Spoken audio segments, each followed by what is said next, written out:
afi pe asa vali lona la lele ma folinga e filanua I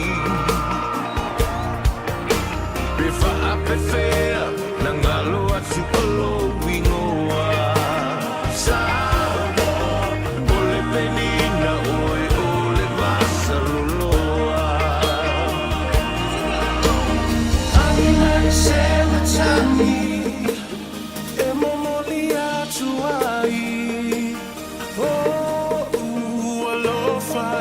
Samoa, Matsalasi Angi mai selva tami E memoria tuani No, alo faina Samoa, Matsalasi Angi mai selva tami E memoria tuani Oh, alo faina Samoa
Ua na ole Radio Samoa se furulima iwa toru amo e tautuaina oe I laungangana fitu aso le vai aso.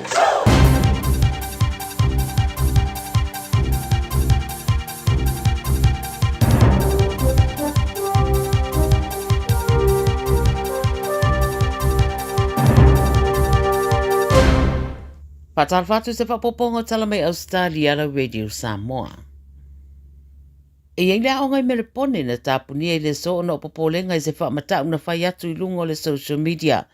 O liputia le 7 News sa St. Pete's College I Mentone, e le tu I sauti sa sae o mele pone, tai awana le lana tāpunia I mai le te o le valu, ona o se vaenga o suenga whaatino o leo I lea mata upu.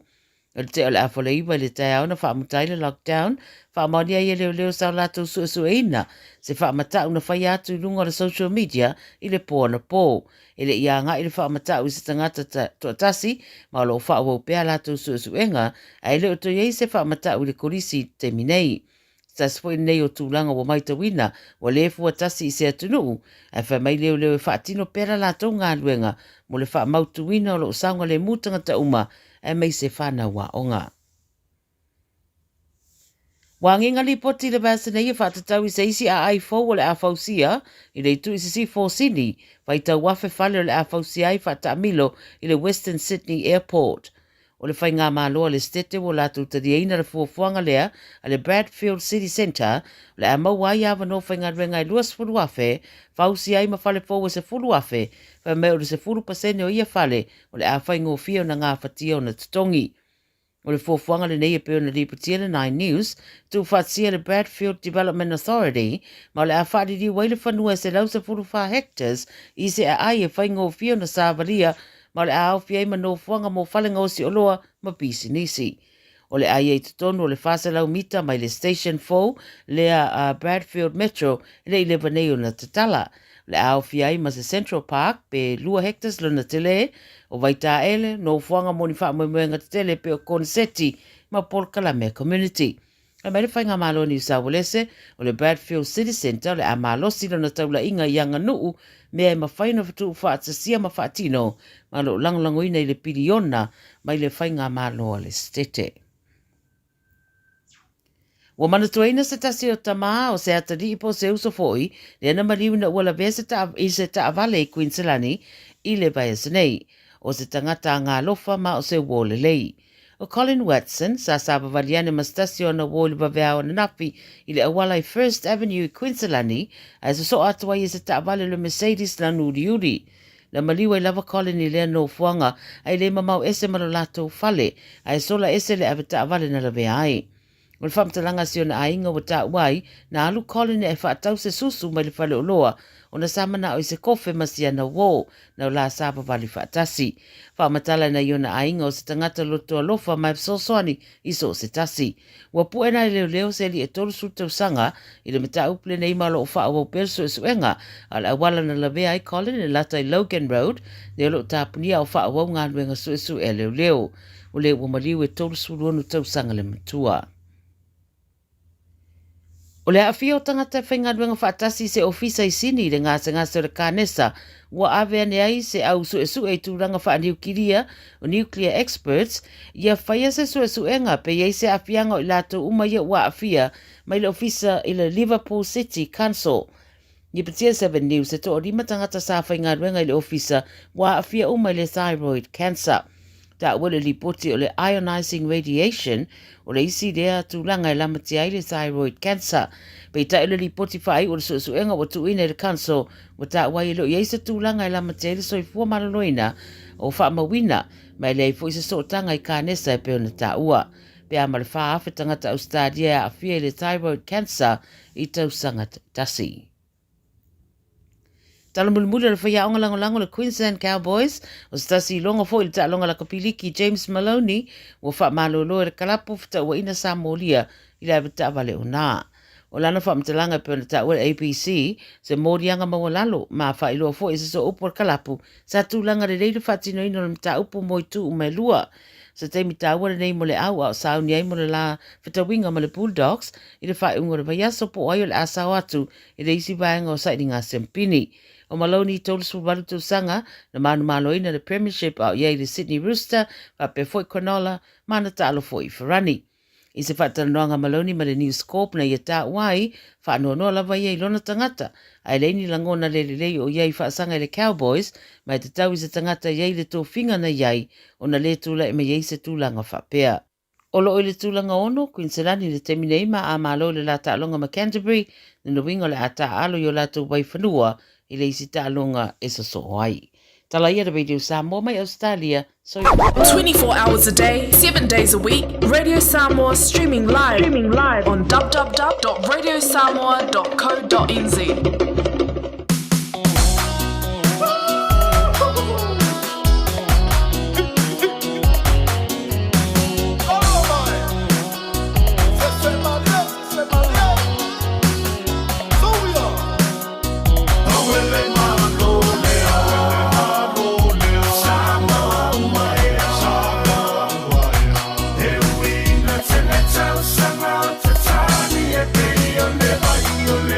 Too long.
mataua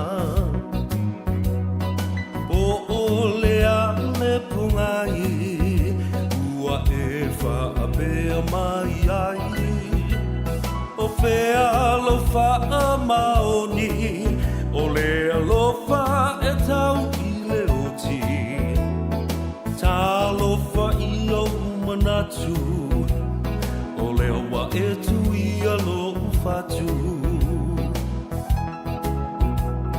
e manatu a le amatanga ia upu mau loi mata na e whai mai e le ai se unga o la ta mafutanga ua e loa nei leo langa ma ua sui fo i o lo uanganga o nei mau mea na o mana o i ai ua le lea uma i le ala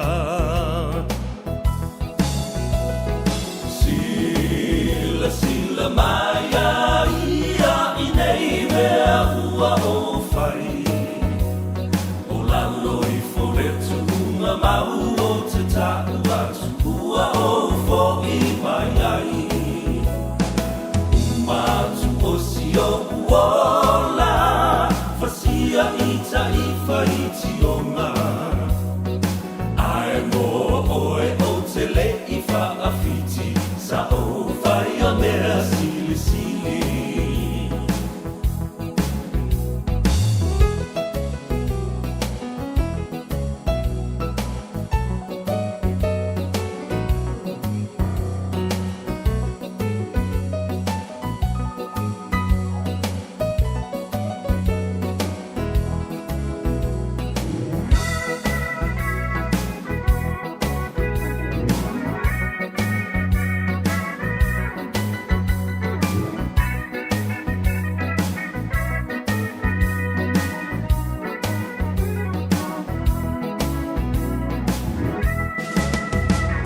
Talia oe e lo ua inga ua mautu le masaninga O te whiwhia lava e toi whatalofa mo whalofa ia te oe i le nei fo i vaenga o le tautua ale siu whonga o Samoa, le Radio Samoa sfulima i vitonu a mo i Aukilani i lana pole kalame o le whaapoponga le nei aso ngā ngaifo o Faiva o le atunu, ia po ngā ngaifo fo i o Faiva o Samoa, ia po o Faiva fo i o oe, lea o lo e sila mai, ia mamai mo mai i le nei fo i au uli o le aso lulu, e whatalofa ai ma le nganga whiwhia, ma le nganga whaaftai, you know, mwhai, e le atua o na teitei mailo soifua, a ma teitei mai fo i, ia le malasi o le au au na nei ua tātou toe whelua i ei lumo le nu, ua le o tua o le nu.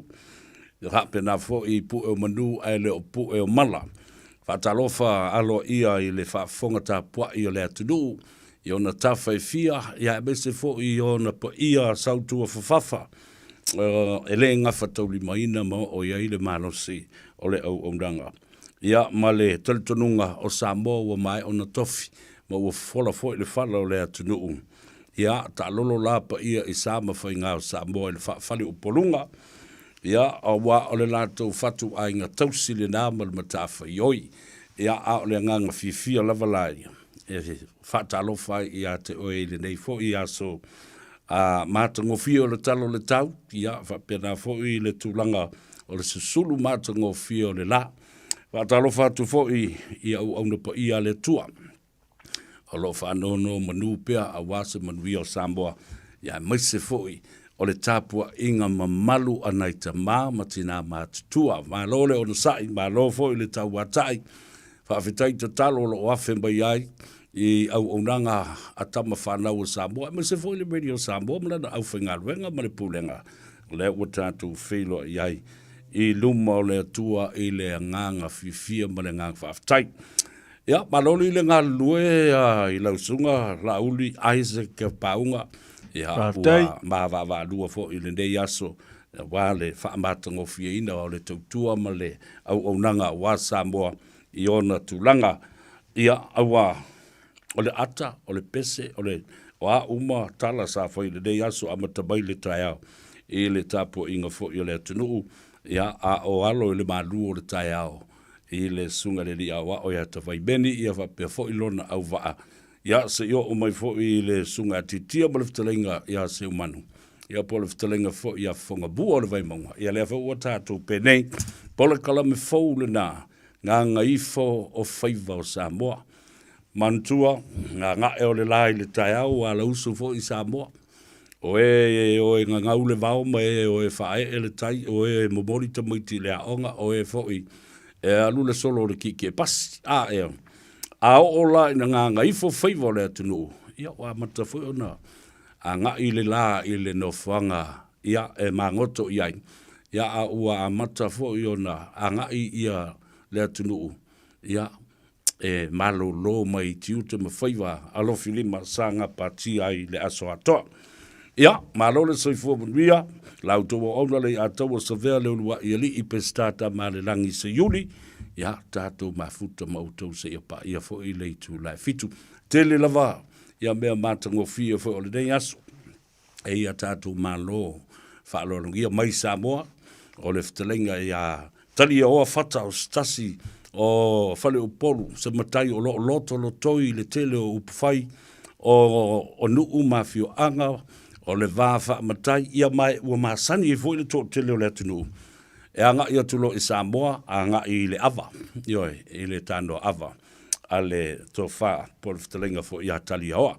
Ai, e mua mai I le solo a tamaitai, ma le la le leio tamaitai, a la lea ua mātou wheloa ai, ma le nganga whiwhia, ma le nganga whaaftai, ma le tua whine, mātou na taulangi, mohona ma malu whale tua ia e mele palambo, whaatalofa ia te oe bārole soifua matuia, a maiso le au ranga o lo whaatino pea, I le tātou company o lo o whiwhia, whesoso di atu, I le whaatupeina, ia ma awala SS, e mawhai, o na mauai ia se fale mo le ainga. Talofa e mele, ma lo le soifua manuia, ia te oe, a lo fo I le langi e mama, o lo aso tā te le wheilua.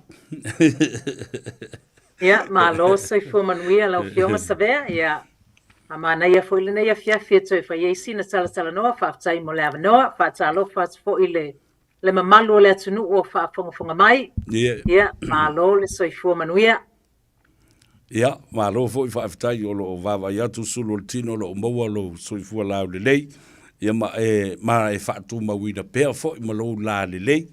Ia, ma lo whaaftai. Ile tā talanoanga ai le I motusia fo ile tā vāma e malanga I isi atulu o mai toi fo I mai fo I. La sa tūlanga o iai, o lo o whaawau pēr o na tuli I a lau a whionga I le wharetua e te nāma, te māma, a inga, ma whesilingi a pēr e se tūlanga o lo o mwhaiona, o whaina tuaila o whasoswani, o se tamai tae e mwhaiona whaia ia le osio singa, fo leo le whenga inga, ia ma le sa ilinga o whale tupe e mwhai, o na whaatino whaatupe ai, ia mana onga o tātou tangata. Ia, whaaftai savea mo le fsili, ia, mana ia te le fsili, just a quick update se le taluna a mata le tātou pol kalame le nei o le malu I fale from last year. Ua to o se fulu ono a inga le mamalu le atunu o mawhaia na fsosoani e whaatau o latou fale mua. So these are first home buyers. E le awhia I la le vaenga le whaafowina o latou fale, be extend, be buy and sell. Ia na se fulu ono, so that's a very good record, I suppose, from just the program le nei. Ia, malo atu fo I le tautua le Radio Samoa, mo mwhaia na whasota ia I ma le mamalu le atunu e whaatau nuina lea mo e mitinga, o le whaatau so latou whale mua. So yes, o le lava, pai lava sina pisi le taimi nei, ona it's still a good time to buy I le market I le taimi nei. Mo I latou whaato a leo, o kai, what a beautiful news to hear. 16 first home buyers. That is such a beautiful, and a lai whalongo mai o tātou tangata. It's sila fia le lei ia le sila ngona o so tangata e whaatau ia se whale. A leo wawa atu nei I le uso ea paople malu. O le si lea conveyance sa saini ina ua whaamatuu ia le loan. E whaatau waila o whale he lona lua. Io, ele tau a le whato au toi wawa ai atu nei I le uso ea Bob. Ia, ngā lo whaaftai a tōru e se teimi ona mo fo lo so so inga. Ai whamatai mawhai e tangata la nei first home buyers lewa ye la to val ona toi whaatau sisi property as an investment property. Mo le ngata mo i lato i e whapena fo i mo lato whanau mo le anga i lumanai. Ia mo svate te inga ele no foi a le a rent out pe lease out i le fale lo na rua le as a investment property. Yeah, man, ele silly severe. It's a level no, and I guess ole tulanga le for first home buyers. It's a bit challenging to get into your first home so ole sivaenga le ole I guess a plan moving forward. Their immediate plan ole latso medium term goal plan male long term. So most of the times more latso fiamana ole investment is usually a long term plan.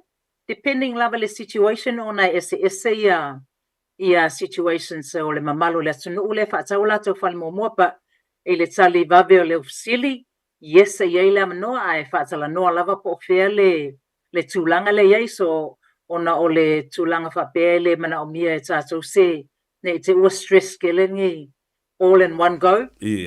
So it's a matter of just getting used to the first home.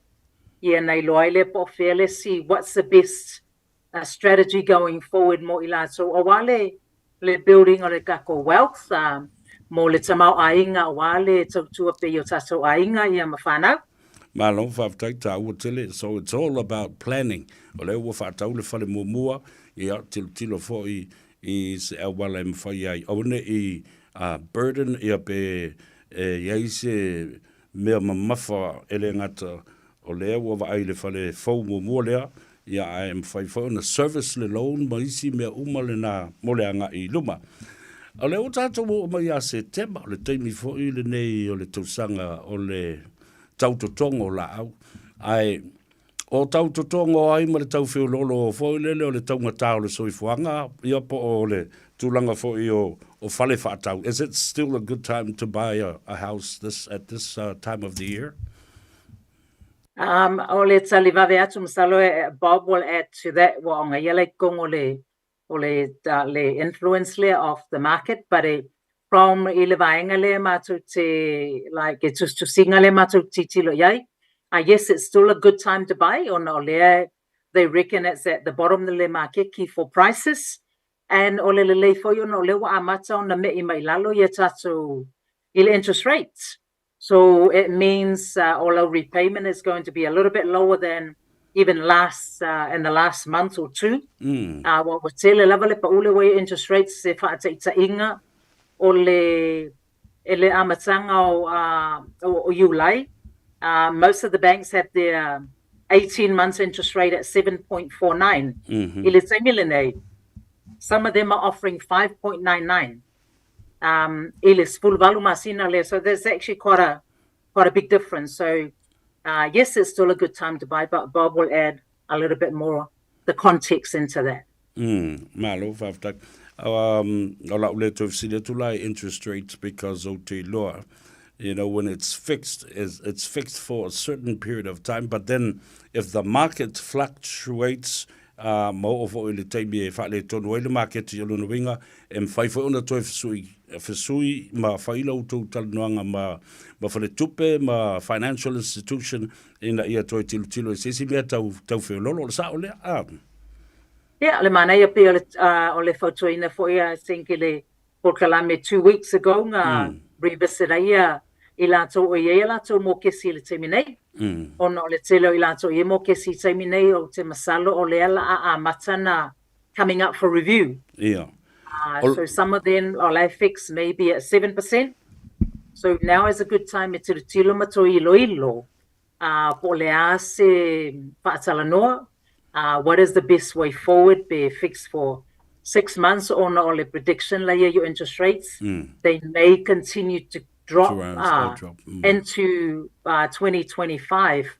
So le vaenga le matu te whatalanoa inai. It depends le risk appetite po le ono isi tangata le o kile mga oi fix mo le ono masina wa vavekele. E loka e wha mole mo tausanga la lai pe lai tau feo lolo na le umi lai titi so again ole tāua le ole whaatalanoa a whapea le esa mō kesi taimi nei it's a good time to review ma sila po le ale mea tasau na whai le nei vai tau ma lo whaftai i le savalinga lava la tō lewa i le whale i ei teimi o le tausanga o le atulai mai ei ni mea tele i mawhawhawina ma au le atulai mai ni ai tālafu se mea tala whea ngai o le whesota i atu pēr i ate o le mortgage broker i lea teimi ua tula i mai ni whaafita au ni whaapea ia po o le ai tālafu e te le i mawhawhawina o le a oso mai whaapea ma avea lava ma vaenga fo le tuta i ai le servicing o le totongi o le whale. Ia mana ia le fasili ai ke sia pea o tātou lava o tangata Samoa ia lava mea whaapeto ai mai le teo taimi.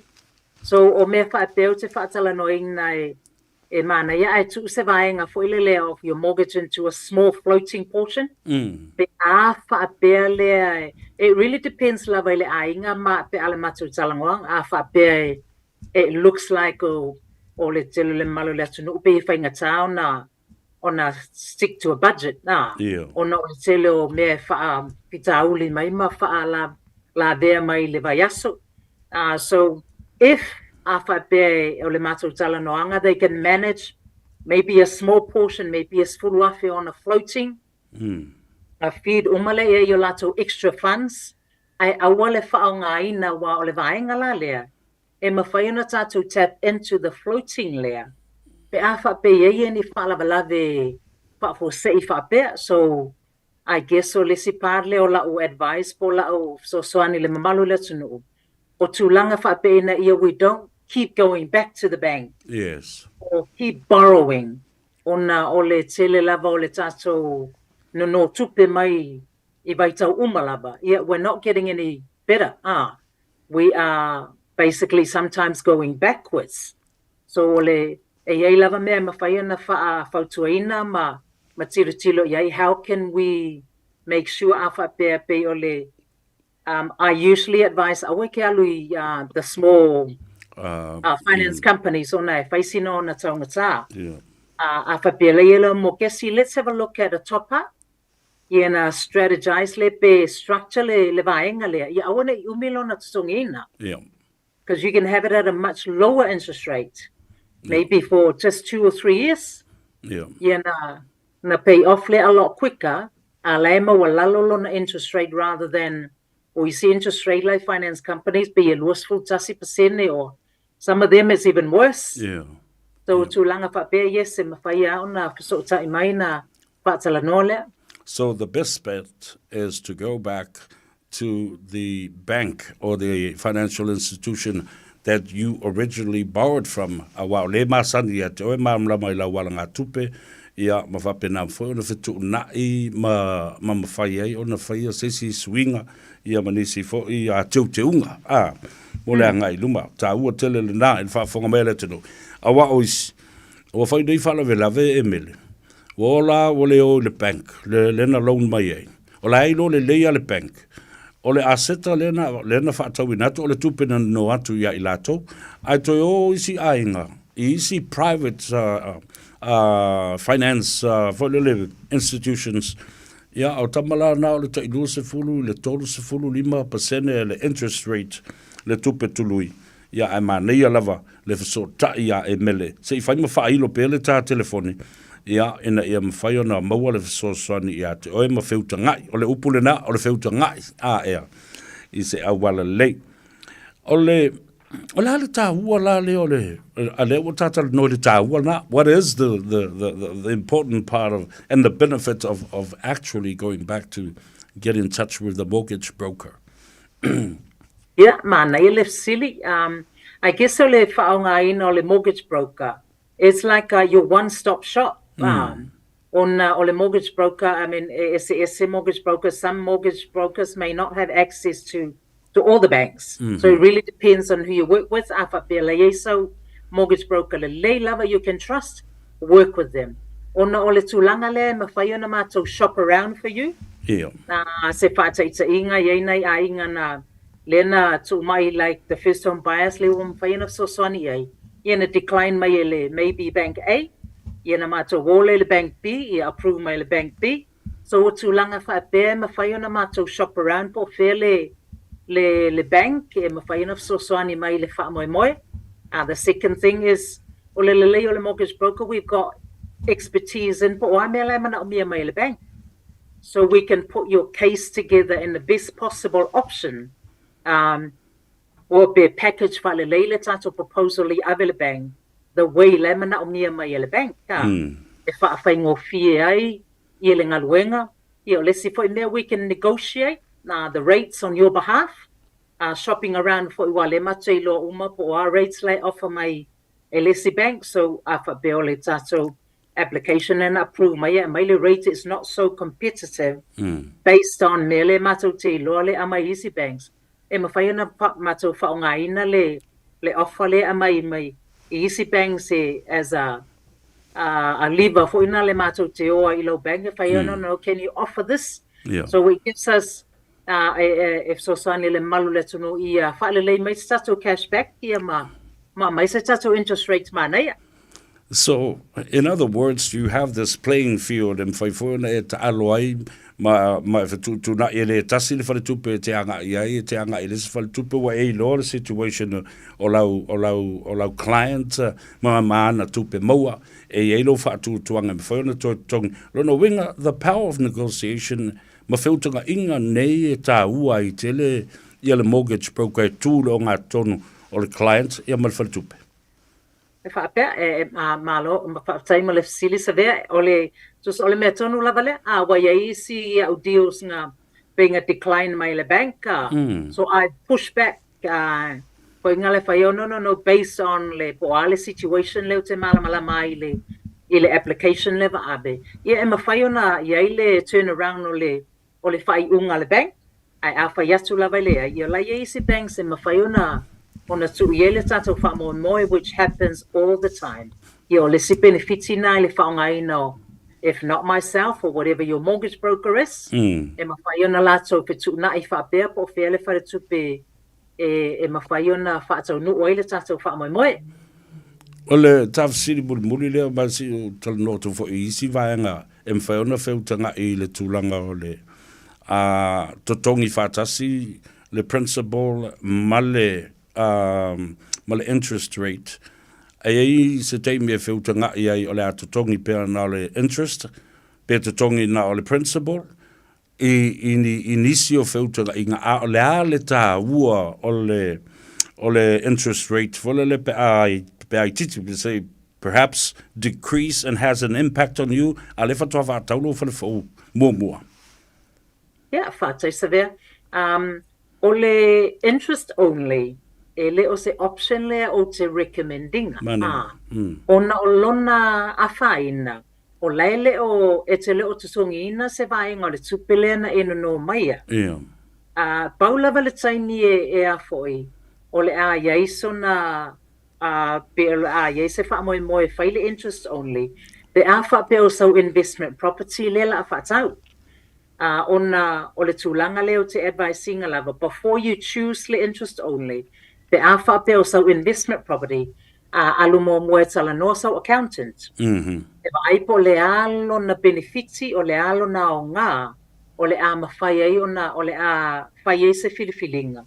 E peina o le interest, ona o le tūlanga le a wha pe te uwha atau lau whale I se vaitau o iluma. O leila I titilo principal or you haven't paid any of the principal off. So therefore, o leila I titilo equity le build up.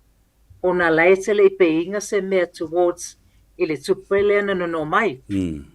So o le recommendation lava matowia for me, pe afa pe o lo falelea, o le falelea is your home le te elalai, o le pay lava, le principal and interest. At the same. I know nga fo ia whaatala noa lava, I highly recommend le mamalu le tunu, I give them graphs po o ni tato, me fo ia pe wha ata atu ai, o le ale benefiti pe a lifi lunga le tato pe meni. Ina ia wha vave wa o le vave lava na tusongi le mokesi.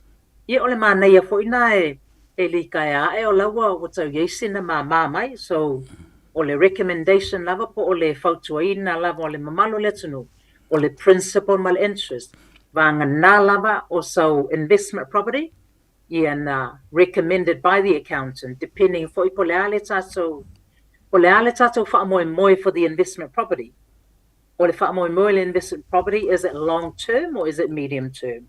So wo tūlanga umaia wha pēa e iai I lona whaina, o le ale whiriwhiringa o la whai pe interest only le investment property pe principal and interest. Malo whaatai tā ua tele whaafonga mai le atunu I le nei taia, le nei a fiafi ma le auli foi o le pola kalame o le Gagaifo Faiva. Ia ma le tā ua o le malu I fale. Awa foi o I le tā ua o le whaingoina foi o le malu I fale. Awa o I o le tō ainga lea. O le tō ainga lea o le upsamo sa o ale na. Tusa o le whanaunau ta inga lea o se sini au tū. O le van tātou no foi whale o le malo, mai si fo I tangata. A ia iai se maota ma se whale e malu iai le atunuu male a inga. Whaftai tele mo le tātalanang. O mele palamo, mortgage, broker and advisor.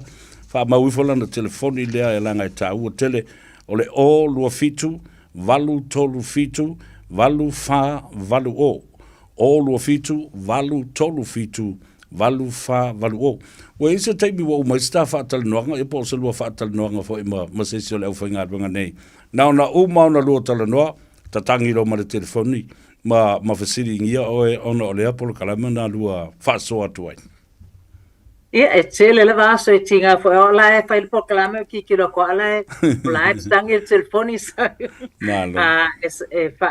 Sa ule le ala sa noanga e iai lava le mamalu le tunu ulea e vili mai ma fasili mai, which is a good thing. Le ai se fasili le ai so natali, so e iai lava le avanoa e mawhai ona whaatala noa po whele tūlanga o iai le mamalu le tunu.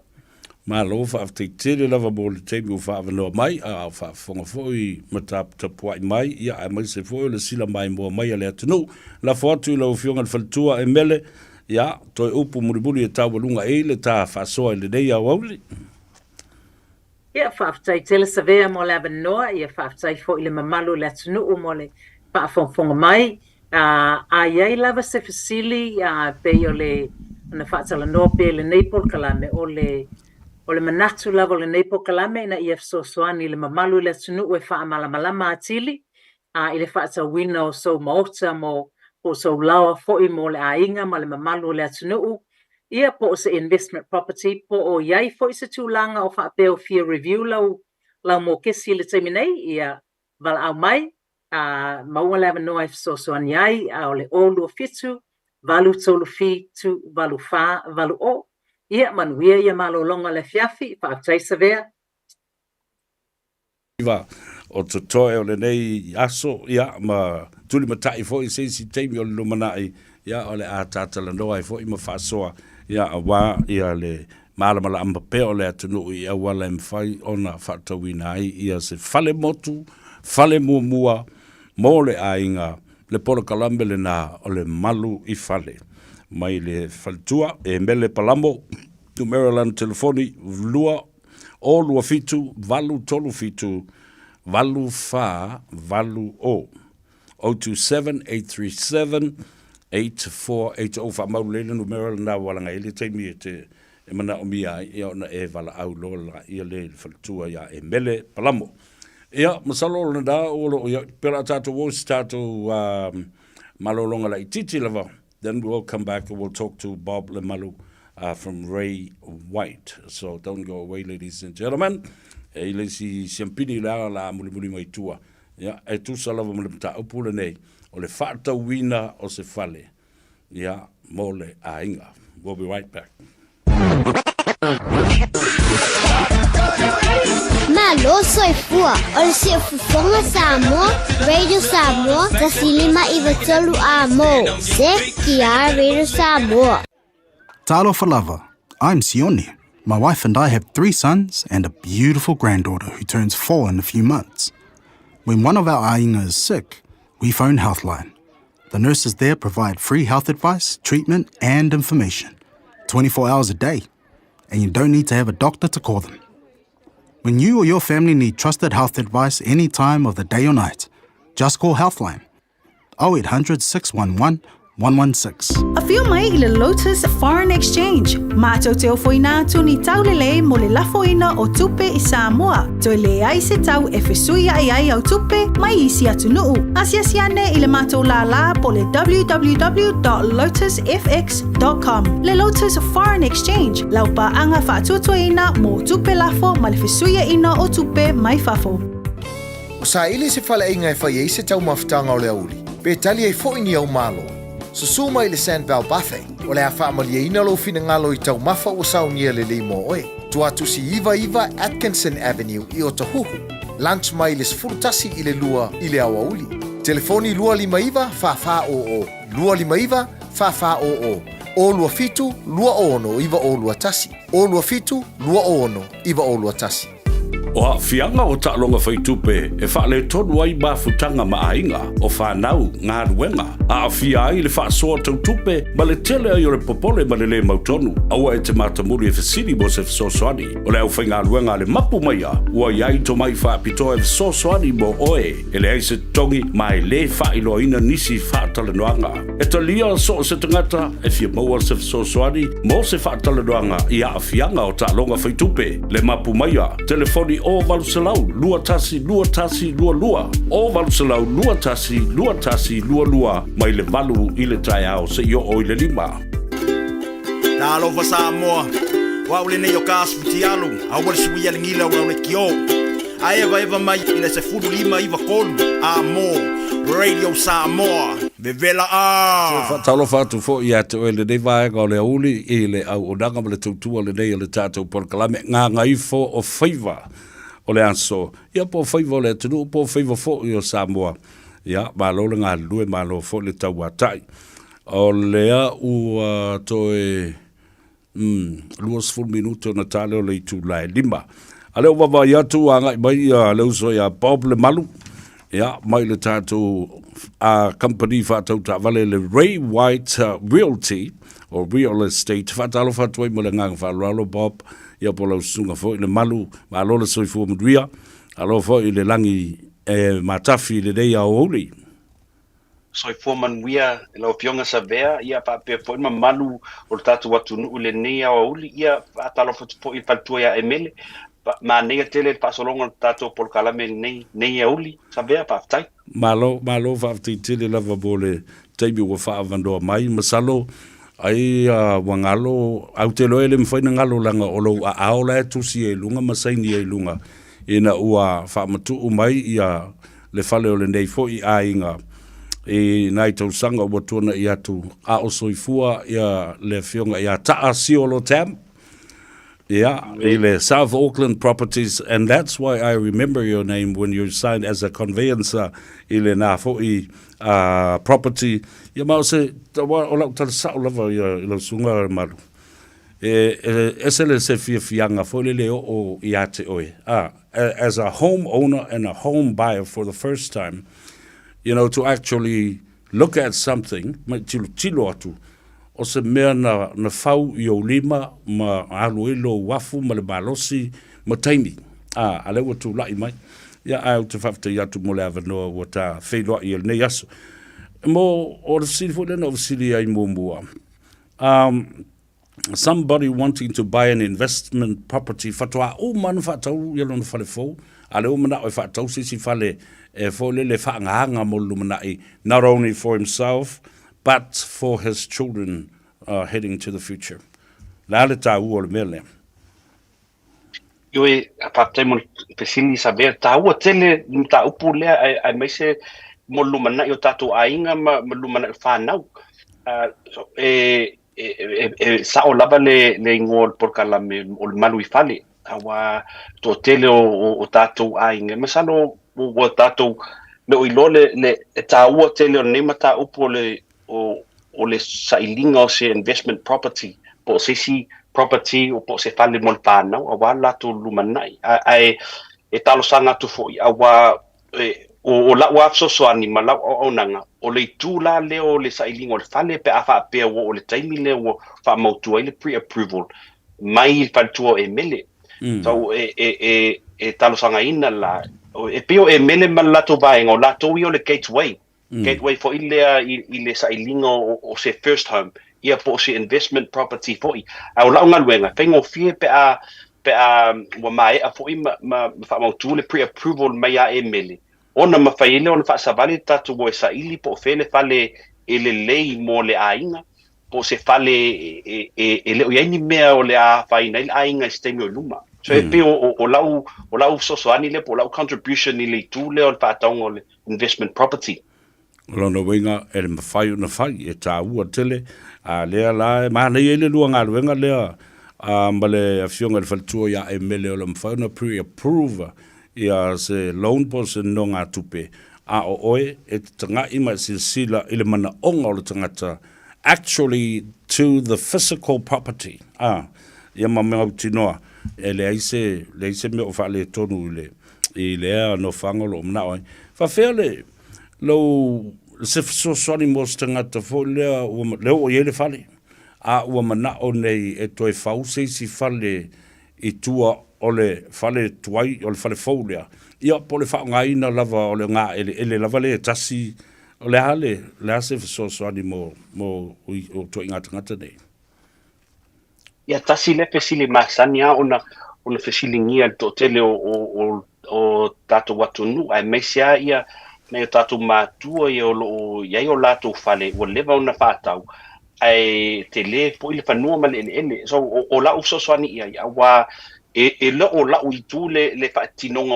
o le whaunga se whale fau ai e mawhai ona usosoani atu a tonu fo ile po wai ia tangata ia o lato matawhai o le whaing o mela leo e la veli tu le mo meo subdivision ia po ka muta fo i developers e pe o vaenga i o te masani le a tonu fo i e mawhai ona tu atuai ile numera e tala no atuai tangata iei foi ia na ialo ia tamiti Samoa po tama Samoa paenga ia e la veli tule subdivision for development ia o fai foi sin to tele o ia tu ainga kesa o alo mapana o tatu atunu o lo nga lue i nei al tatu atunu ai e fainga tala awa me umai ma fai on faatino le middle finance po le pre-approval so po le ale mana on tangata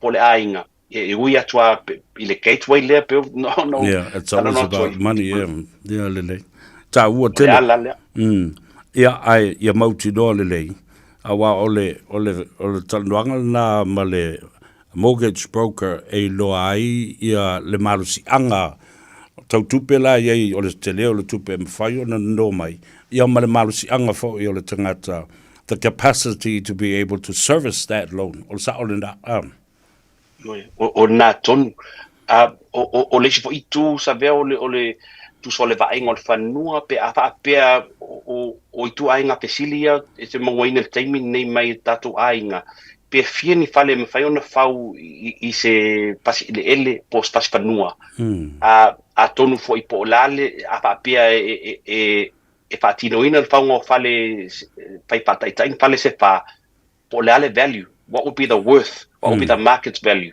what will be the value of my investment pe o i tu ainga pesili na e me fai on over pesoswani atu ai i le tu patasi ina o se plan o se ala i le tu ia awa atutilo nei le faletupe i le ola ngā ele la e loa fo i le faletupe wa e la tu fo i tangata e o mai e whaia estimates ma tiltilo iai po le ale tu ainga value lo iai ele ia pe fia fo ni fale sa o le leile sa noang o mea ta ui le ala sa sila po le ale ese senga o le whatowino se fale whatoa ona fausia a brand new build home ma le senga ma le whatowino se fale fo lea wa tuai a lea whatau ma toe iai le tilo fo le toe whaale leia ma teu le fale whaini suinga le leia I le tele o fale ia e fai whaataitai o loo mātou wa ai al teimi nei ma o tātou a inga leo te ngā lue whaatasi ai nei. O tele o fale fau i o fau nei, o fale wha potu moe pe lima pe ono fo i potu moe e au ngā tele i tātou a inga. Ai o le whaalawe lawe o tu so le fale e tasi le fale ai tolu ai maisi fale o lo poina le down a shared driveway. So e whainga tāla onon tamai whanua ia whau ai whale fau ia whainga tā i tātou ainga awa whaito tele o tā vale o tātou ainga o lesi fo i tū ia a whai ni whaalawe lawe po ni mea whale ainga ia e tau leise space o ia i whale fau ia whau vai taimi nei i lois i whale ia o whale tuai fale man fa fope o to renovate ele investor fale ia masani na tele fanua e ia ma fale ta vale fai una fai ia isi pofuanga so o le se senga la le tele fale fo ia mo vitamin there's not enough space not enough areas for us and the needs of our Pacific people. We need space, we need vehicle space. Pia lalo se senga la le au il telo taimi e tau tu sa la tau o fale fou ma le fale tuai o telea swingal market i taimi ni ono po u mai lalo tau o fale fou ia po new builds i le market i taimi ni so pia le se senga na o vaenga na e silon tau o tatu a inga ma tatu tangata o le space o lona winga lau sunga le malu. It's not just buying the house. E leo se mea na leo watu e tilo loa whaatau le whale e tilo I mana onga o le si tu e tilo I tu manga o tātou Samoa tangata whai whala velawe. E tumu lava o tātou ainga I tele o teimi. So it's not just buying a house, you're looking at from different angles and other perspectives. Parking space, o mea umawhapena, tāua tele. Ai tāua I tele le talandoa I le sunga le malu.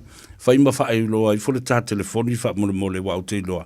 E fia talandoa atu le tō tele o ta mamtina mātua o le tunu o lea o lo iai nei o lātou properties ma nei o lātou mea tō tino nei ia po aseta ia whale o lewa tau sanga talu na whātau. Wha leo I fole tā telefoni wha mole le malu.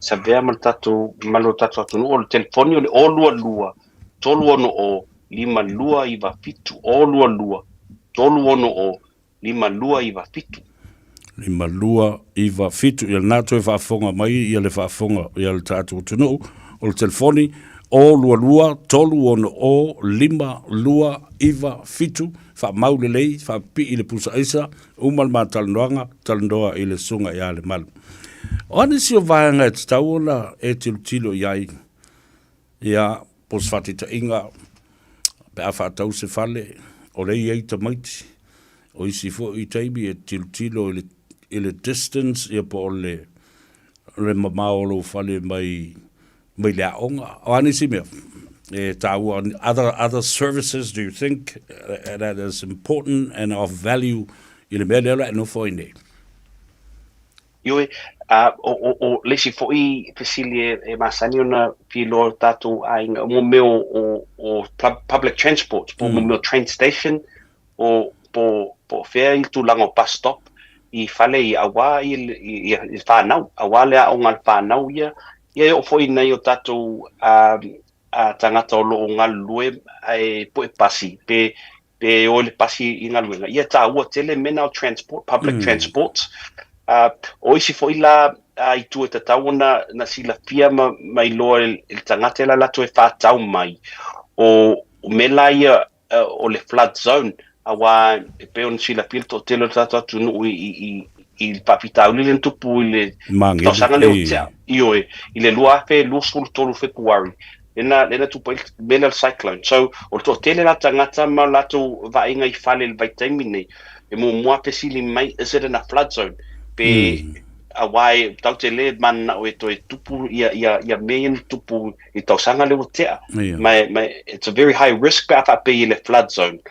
awa e fale e mai lunga tūlanga o fale po le area po le location o tuso areas la ia uma ona ua le council flood zone or flood prone. Ia apea e le afa ina le tula flood zone. Ia o le lele na awa lona winga, it's low risk I me o le flooding. So o tasi po ina ba itu po tasi po ina baenga e au na sila pia e tatou ratunu I taimi leo e sa ili fale. Malo, whaftai. Tutulo ai loa la saunuanga le malu le matau pulea. E mawhai o na talo sanga atu ia se ainga o le whatawina ia se whale po se whanua leo o tanga imsisila iai. I se li pochi po se tala fo I lea whamomawina o lea whanua ai o le ale tausanga na whawele whale pena iai nisi swinga sa whaopopo le whale ia a o peto o fia fo I nisi sa lato wona ia a o le o ngā ele la lea o lo whawoi nei pele o inisi o ngā paipo whela sa isolo ai lalo ai le lopo tu I lunga o se whanua tanu po ni tu ngā mau Io e savea io e sa o le lau saunoanga o me lava ia pe o su enga ia e mawhai o na whaatinuina o su enga fo ia e tau na whai ia o lava ia o su enga talasanga e te tau o na tala normal loia awai ese I tu ainga su enga e iei la pai patai le flood zone e mau le mele tau le lim report I le mau me council so e mawhai o na au mai le lim report o na availe le loia na te vaia le mele le flood zone pe a whaina I fale pe le ai mai e whai atu po I whautuanga loia I le mele o le flood zone pe le lei pe le lei I atonu I le fale le tau te va ai il tūlanga la lea I le whaunga o le fale pe iei ni tu fale tonu o le fale I mela ia po whau fale le e tangata lena whaua po renovate fale le tangata lena renovate o me umala na mpena maua le mela ta o le building report po le building inspection so e te lai tu ainga so enga mawhai ona whaunga ina ele baia a wā mea ia e aona sila fia mai loa ai le I whaatau nuina le whaatau ngol fale malo whaftai tā ua tele le lei o nisi a wale mwhai o na tālu sanga toi ma soani mai ia a o le I whaatau wina se whale fau e ia nisi tūlanga tā ua e mana o mia ai le soani a lau sunga le matu ia whaatai sa vea mo le fesili io e pei o a tatu va ai le mele ta le agents le tu ainga agent a va pe e la le senga ye mele ta le listing agent ma le buyers agent o le listing agent o tangata le fe ngai ma le fale le fa ta watu pe fa ta ese mo le owner a watu la le buyer ala tu alu sa o le listing agent le ye mai tau le ngal listing agent ia fale lei uma ia mea pol kon karate ia mole tangata le au ne fale e iei la tu la fone te tau au na tau sia ma va ai fale le listing agent ia le tangata le la tu por tangata le buyer ia awana ia pa ina po ile buyer la tu ai o le si tu ali liu mai mele ta o buyers agent al watu ale tangata le buyer malana agent ia lona winga o le felo inga po le finaunga o le ala al watu le buyers agent le finau mo oe ina ia le leile I se kon karate po se deal o le a faya mo oe I le tūla lea o le tau wha pa umai lalo o le tau wha tau po le si foi tū lea o le better terms po more attractive terms mo oe le buyer ai a wha pēr te alu sa o le listing agent ia o le tau mwhainga lau listing agent e ngā lue mo le vendor po le owner ai alu atu oi ma lau buyers agent ia o e a lewa wa ai e lau buyers agent ma sosoani ma losi atu ia oi pelo e se ngā la lea ma sosoani ma whai ona au na atu ai I le tū la lea o le sa ilinga o se first home po se investment property so the essence of the whole practice is o tau mawhaina ia sefe tupe al tangata ele ngata al tangata a whata watu ia matua te le se tupe maua mai ai ai a whatau mai ia o ngā ina ia la i titi le tau o le whale mo le tangata le tenga lue ina ia maua lona ulua i whale mo le teimo mua o le sa o lea. O nā tonu sa vea mai il telo teimi ai al watu sa o ia i le listing agent ia e tele mano anoa ia pa matalanga ma mea e fōi lo whaalongo. Mai e tali mai le agent ia e tau le lava se malama o iai ai al watu malau agent ia o malama uma le lau bias agent ia e pe ngai ma pe tau i male agent le listing agent ia atonu mo se better deal mo oi le bai le al watu malo fa tele lava le sunga ya Bob le malu lo matala noa ia maolo ngalue fo i o ia o se li i native soswadi le whata watu ma le whata mai o lo fale whaia le ngā i o inga le lei siri atu o le o lua tolu ono o lima lua iwa fitu o lua tolu ono o lima lua iwa fitu. So you've been in this business for quite some time now, a while. Le whale le nasa o whata wina i le lua afe se fulu lua afe se fulu lua. Luna winga. Wa umi fo i la tau sanga o lau tua ma lau wheso swani o tātou tangata. Ia, ai maise lava o le tāua o le tātou ngana lo whao ngai nei ia malama nai ta mam tina matua. Ia me se foi o le tātou tū ma le anga i whanua. Lau wā mio solia ma lau tamali anga ua masani le atunu ui lau whaasoa i whaalongolongo fo i lunga le tio. Ia manisi o ainga tau te wheiloa i le tele o taimi. Ia ma whiutanga i le whaatauina o whale. A watu oile nganga whaaftai ma le whaamalo i lau sunga le malu. Ia ai la fotuia. Ngai te ui eise banga upa ia te au. Ai o te fia tuli matai i eisi teimi tāti toe whaasanga i ei whaapenei. Ia matata le noa lo mai whape mai te lori sa vea. E le property and investment property leo te mna o tātou e tilo iai. Ia a tonu it will trigger my interest and do something about it. Ia sau no ia ma le whaalalo leo sunga manu. Ai sa vea, io e moni e pe o lea nganga lava lea o le ia maua sa o ngā ia ma so ani. Il tatu atunu mai o tatu matua ia whaapea foi whatua ia emele e talitonu io e pe o lea nganga lava lea ma le whaamao lalo ma le whaalalo te lava a tonu e ise ma ua o ngā il tatu atunu io e ai whaapetai po isa vea i lau au nanga ia te oe lea pionga ia maus taimi whaista ua toi lunchi taimi o lata mai ai ta ioi ai patai tele lava mo le abanoa ioi ai tatu toi felua i stemi o luma i le lofa o le ali tai tele lava le malu bia o Faiva o le o Gagaifo i le nei au uli ma le nei aso lulu o le vai aso le o ngā tonu tate felua i pea ai whaasoifo ia ai manuia.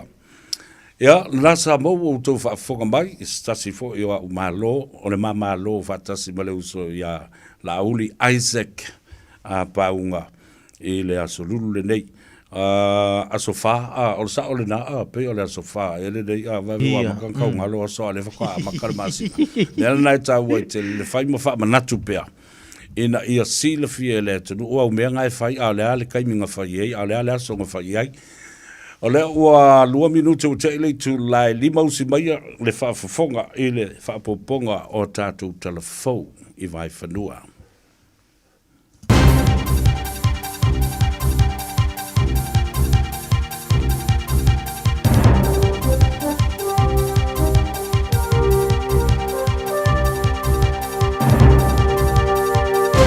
In this update, Woolworths says market competition has grown, contradicting a new report.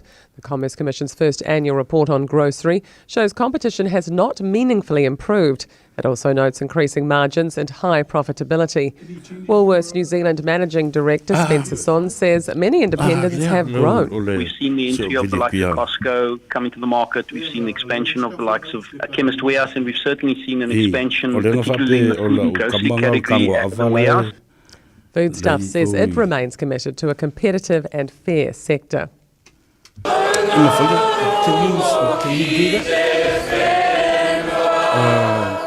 Political leaders have joined mourners paying tribute to the late Kingi Tuheitia, extolling his service and leadership. The King's death last week is being marked at Turanga Waiwai Marae today. Speaker of the House, Jerry Brownlees, reflected on Te Kingi's opinion there's room on the waka for everyone. He says he hopes that idea could be part of his legacy. And that we might remember in that simple analogy that he put to us, that no waka moves forward without all the paddles going in the same direction. Auckland Transport CEO Dean Kimpton has been reappointed and will keep his $620,000 salary plus a possible bonus.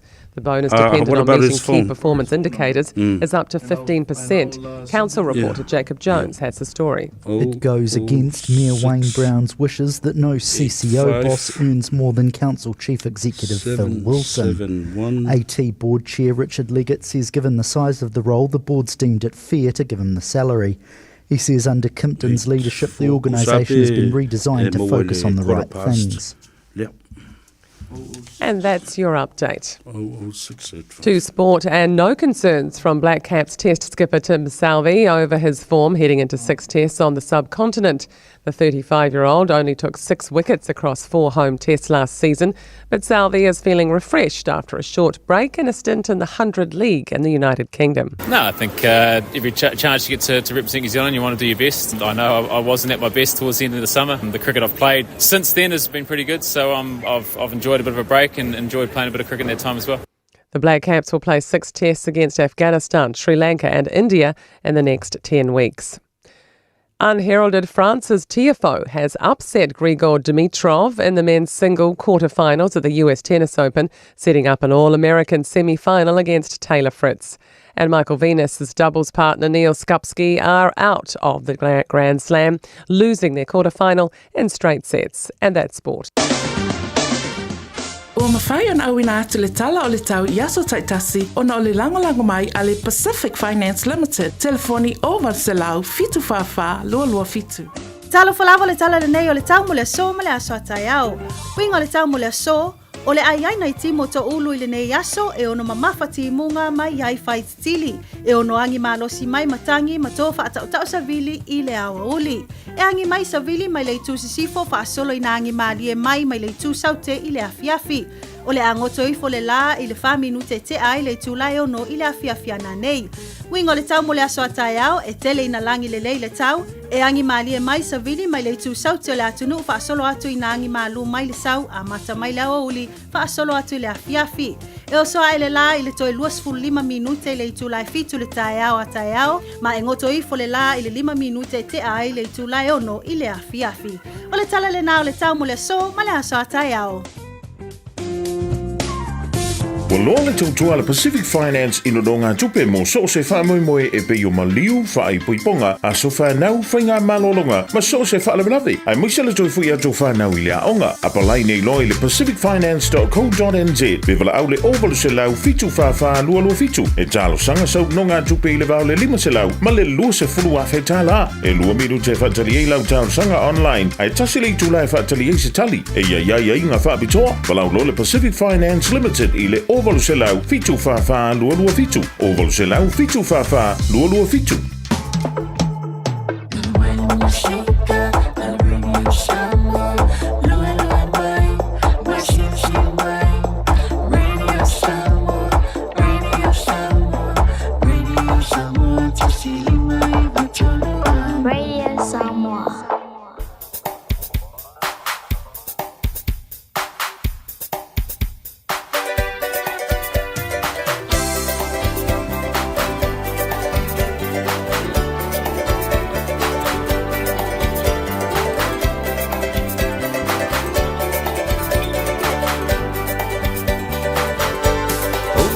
Fafanga e tupu mai pea ia sa uma.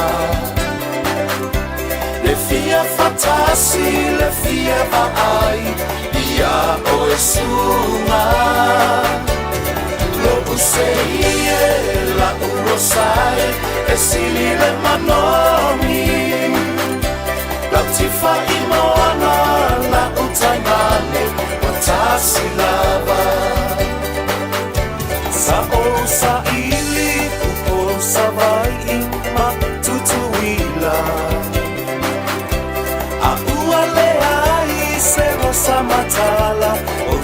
tauina Talua I lopu na una tai I la upenina O folina e tu mai pea I o uma O mafafanga e tu mai pea I aso uma Le fia fatasi le fia vai Ia o suma Lo useie la urosai E siri le manomi La tifa I moana la utaimane Watasi lava Uta ua upu awe tamusu Nei moa molulu Le mafutanga ne ave ave Fasele mutu E mana tua I Solomona na paui le alofa Le fia fatasi ma oe le pele I aso uma O mafafanga e tupu mai pea I aso uma Le fia fatasi, le fia vai Ia oe suma Lo useie la urosai E sili le manomi La tifa I moana la utaimane Watasi lava Saui oe la urosai Fai mai e sautala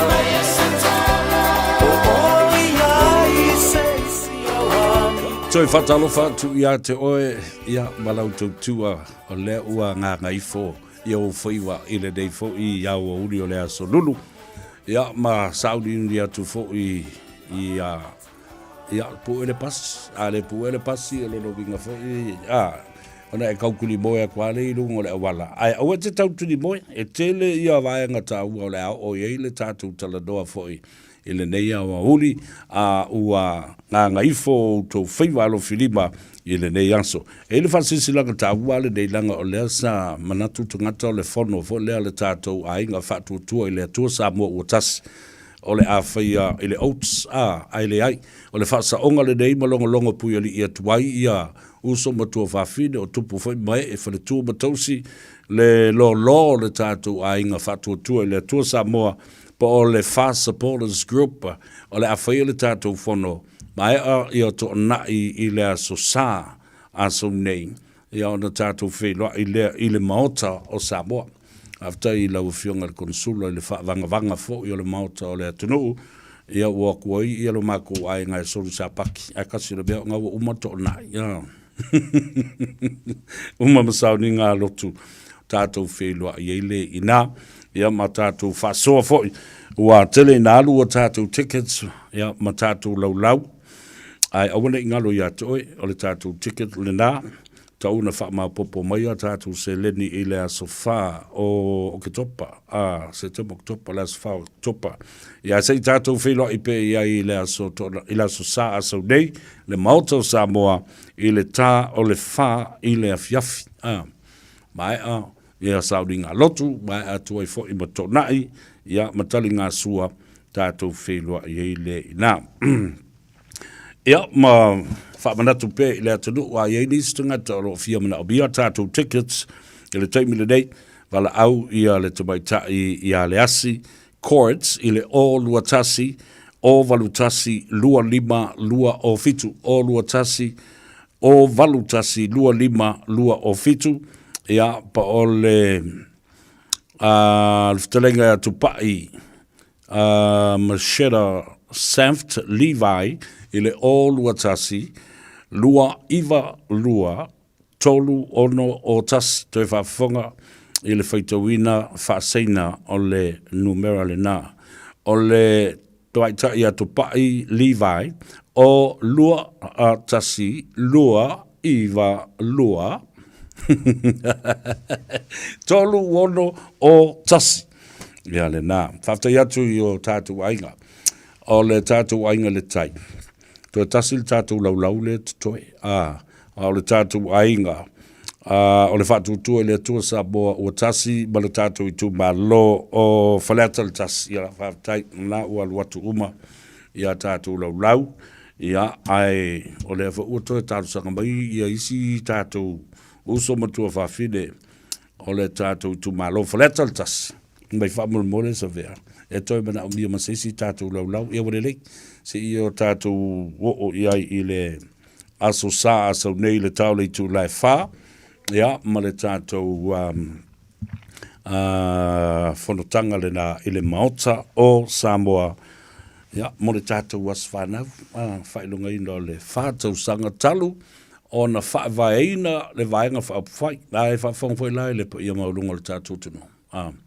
Ele aima se me le angai a fio mai o le malo leo o tu yoi tu ia leo pongi sa umi e pe le nato ina ia le toi fo i mai i le pare mene ma le malo yoi ya ai o le tala le na ai Samoa i lau whaafunga mai e le tele o tau sanga e malanga i Samoa au te afe lava i le tānoa ava a le whatalenga i hatali a oa fata mai o le nā tānoa ava ia e tau ma mawhai, ma poto ai le toa tele o le mamalu o le atunu, mai le motu tele i sala whai, mai i le tāmatangi, mai i le motu o le whale manono, ia whapena fo i le waa o whonati. E o uma i le tānoa ava ale sunga, ia tali oa, a fata, ia o le so, stasil nei o tamali i ma whale upolu fo i o le atunu. Ia o lo sa ili i le tō wha.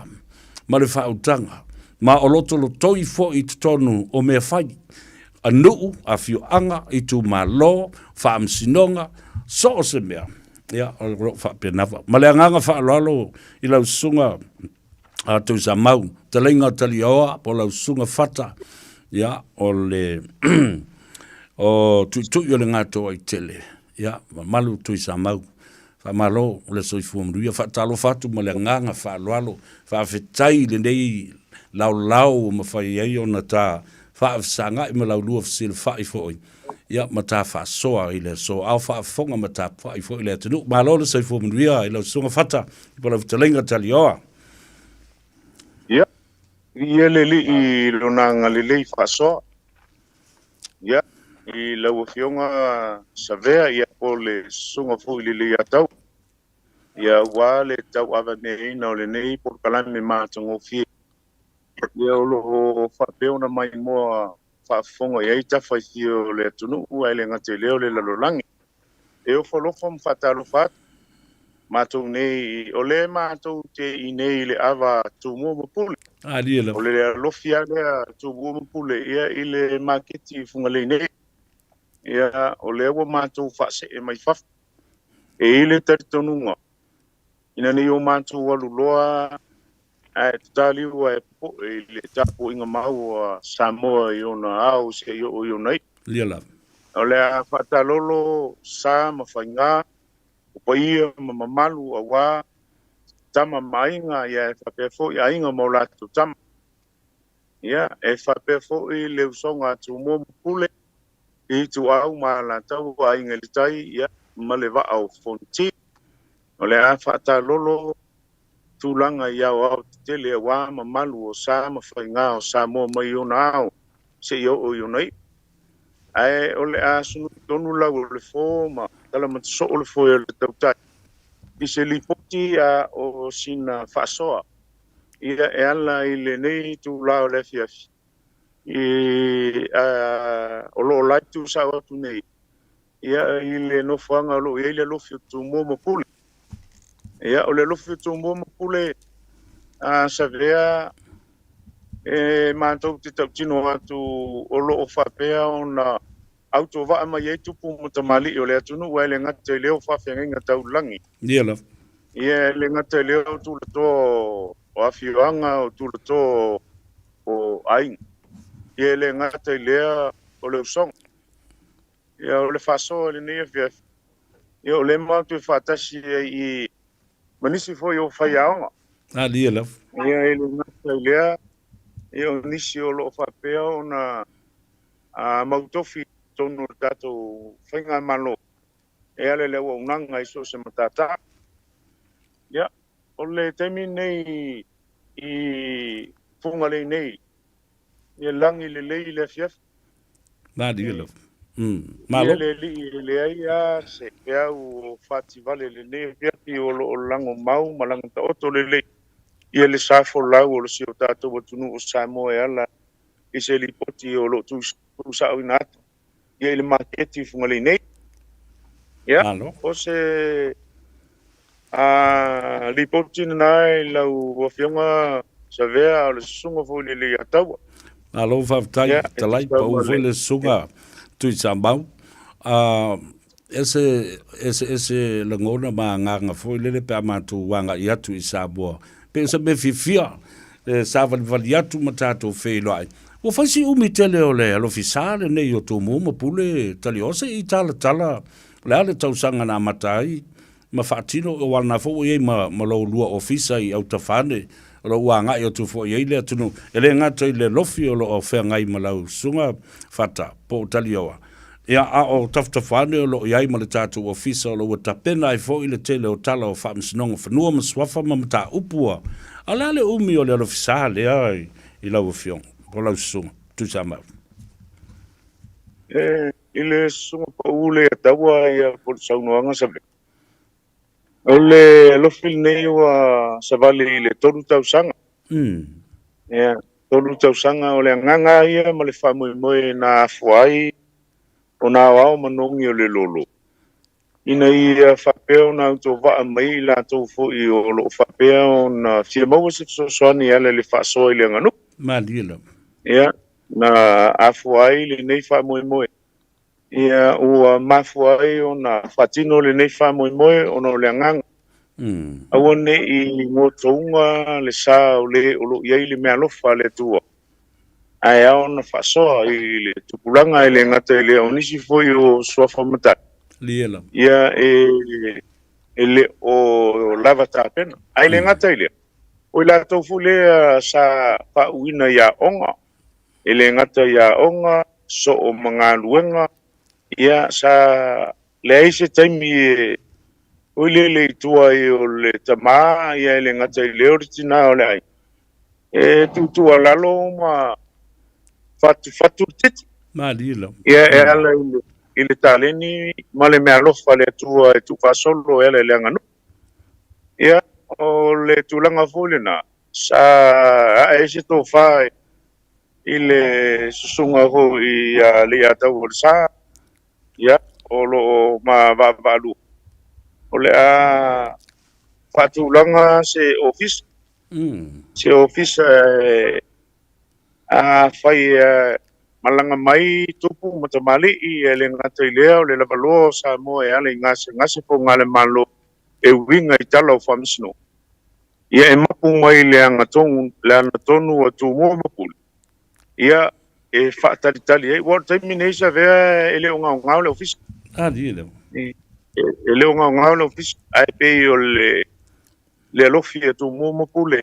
Ia o lo mapu mai e tūmua mapule. Ia le ngata i lea o le mamalu mawalunga o Samoa. E whaataritali e le whaasolonga o matau. Malo whaftai. O le tūlanga le nā e whaafonga lau fionga e mese le whaafonga mau a Samoa le ni tūla o le fief. Malo whaftai tu sa mau sunga tali oa po lau sunga foi fata ese le tāua wale nei mo li mau. Mea la i o whale o loa ia ma au nanga nei e tolu e tutu whaatasi. O le lau mo le alofi o tu mua mapule. So o ai ma le ofisa e tāpena i tala o whaamsinonga whanua masuafa ia e whaapea foi ia me o whemalanga inga Immigration Matters. Ai tū ai tafa ma le papa kiu o si osi. Ai whaafisanga i ma le lau piliaki.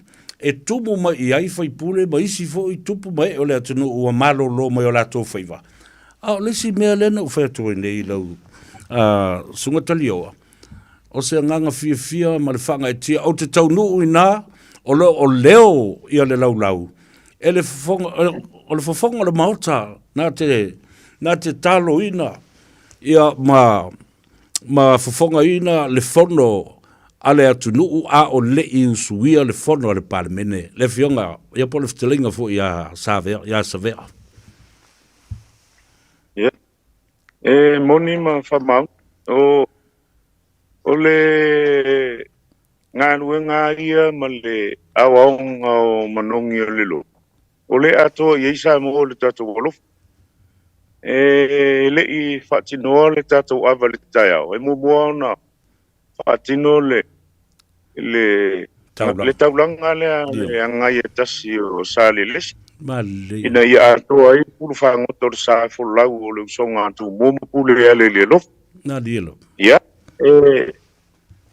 o le angatonu foi le ia le aia se tupulanga foi le o pe o alo mamao no tulanga foi le o le va fe alo i mamata na dielo o ni ngano ia la to o le ngana o le angatonu le e sufiei le tofa o le fautanga fa alo ia tu talinga tu fa solo tu ia ilato ia e ala ile anganu umale me alofa le tu tausingo ai na dielo o le vala fono fo i lea e tau ai fo i leo penga ai whangota o lesi te wa ainga tā ua leo te wa vai tu i lau talinga tali o ma le pa ia fo i o le lofio tu mua ma pule ma tamali i o lo o la e whaafonga me o te whaatalofa whaapitoa tu lava i lau tau pa ia mawalunga ma malu o le saufa i ngā tu mua ma pule ma lo la tu a lofi ai sa o va ava ai atu le tele o nisi me o lo fai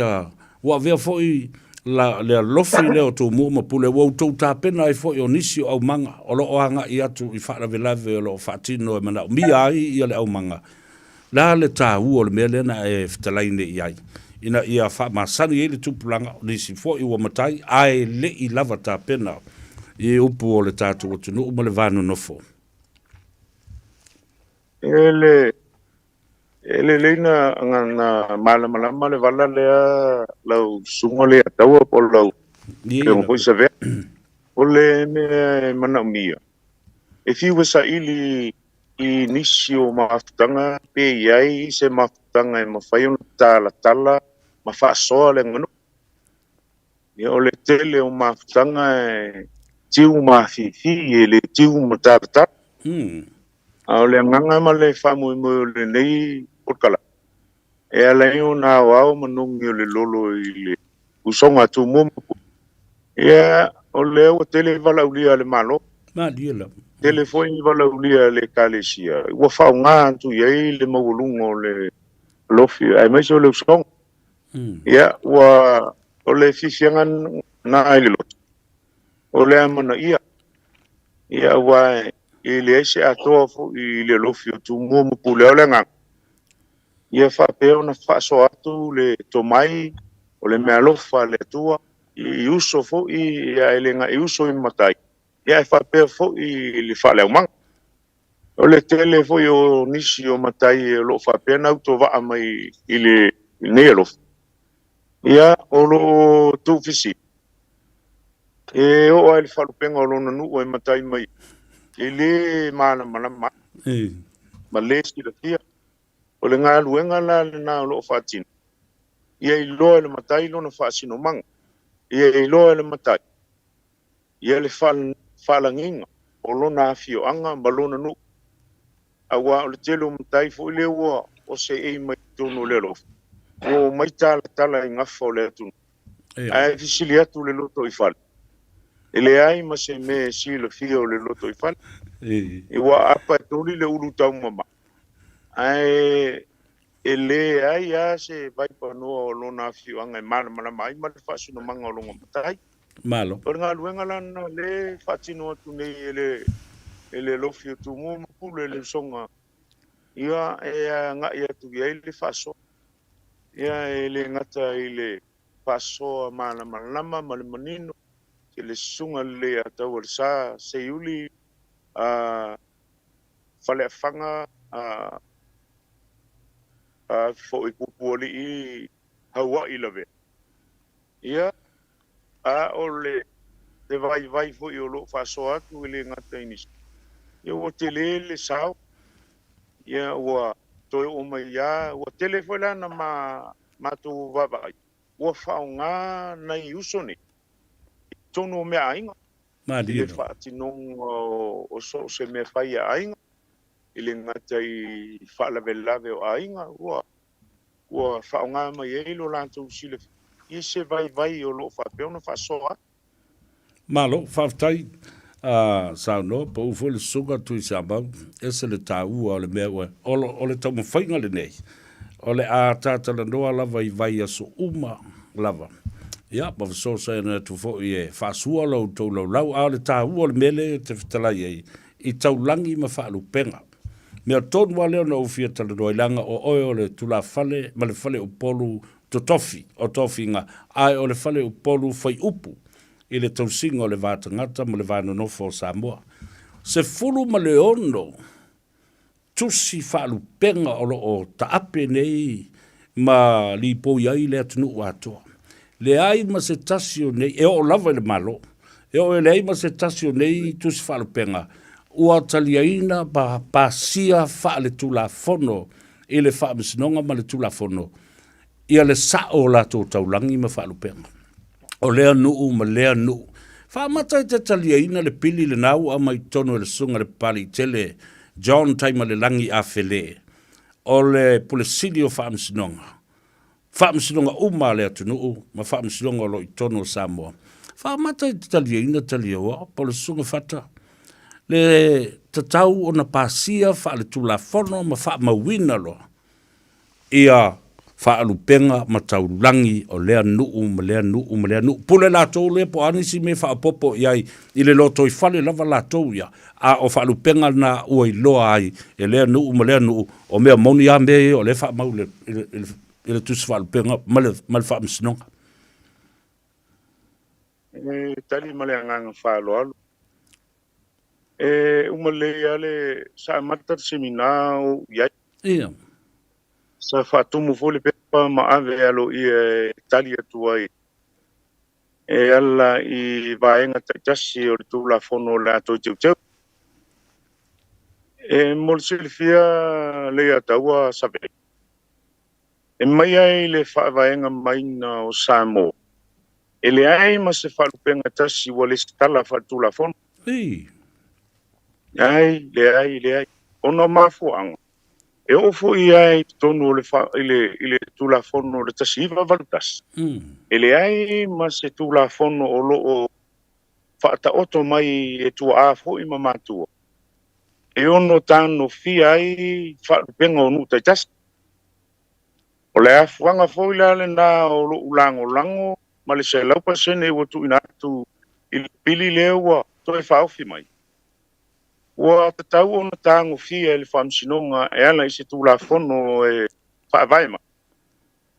Whaalupenga o nuu mawhioanga. Leanga o le tūlanga lewa iai e ta whao ale tangata. Ei, se vai fulu tal. O le tūlanga e ta tau ona whaatino le tula fono. O le whai o se semina. A o se pelepsite fo le tua I le tunu. Ma o sa'oa le ofisa o tina matamaita ia tina unu umanga sota. Ia atoa fitu pulo unu utaitas. Ia atoa leangor tulanga le e le aonga le o wharupenga le tau whaine ia le whainga malo le chapipi o mabai. Na o a whai e to lima to ono matai whai upo le nuu matai pitu sili ia na ta mamai ma poto ma laua lunga le to wha ma le whautanga inu. Wana o la toa au maia whaalupenga ono. E mea la vei la to. E tinana le e tonu la to I whaalupenga ono. E wa vea le na fo I vai tau ma le na vai temi le tula I tau singore nu ule pao. Ia watu ua tonu o le whaalupenga o le nu. Ia tūlanga nea. E peila o le tūlanga le watu e whaanga solo atu ne rita topi.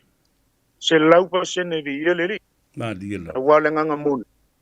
Ia e tapisa I tua. Ai le mawhai e sis. Ona ia tau fia se whaalupenga o se nu uatu ina.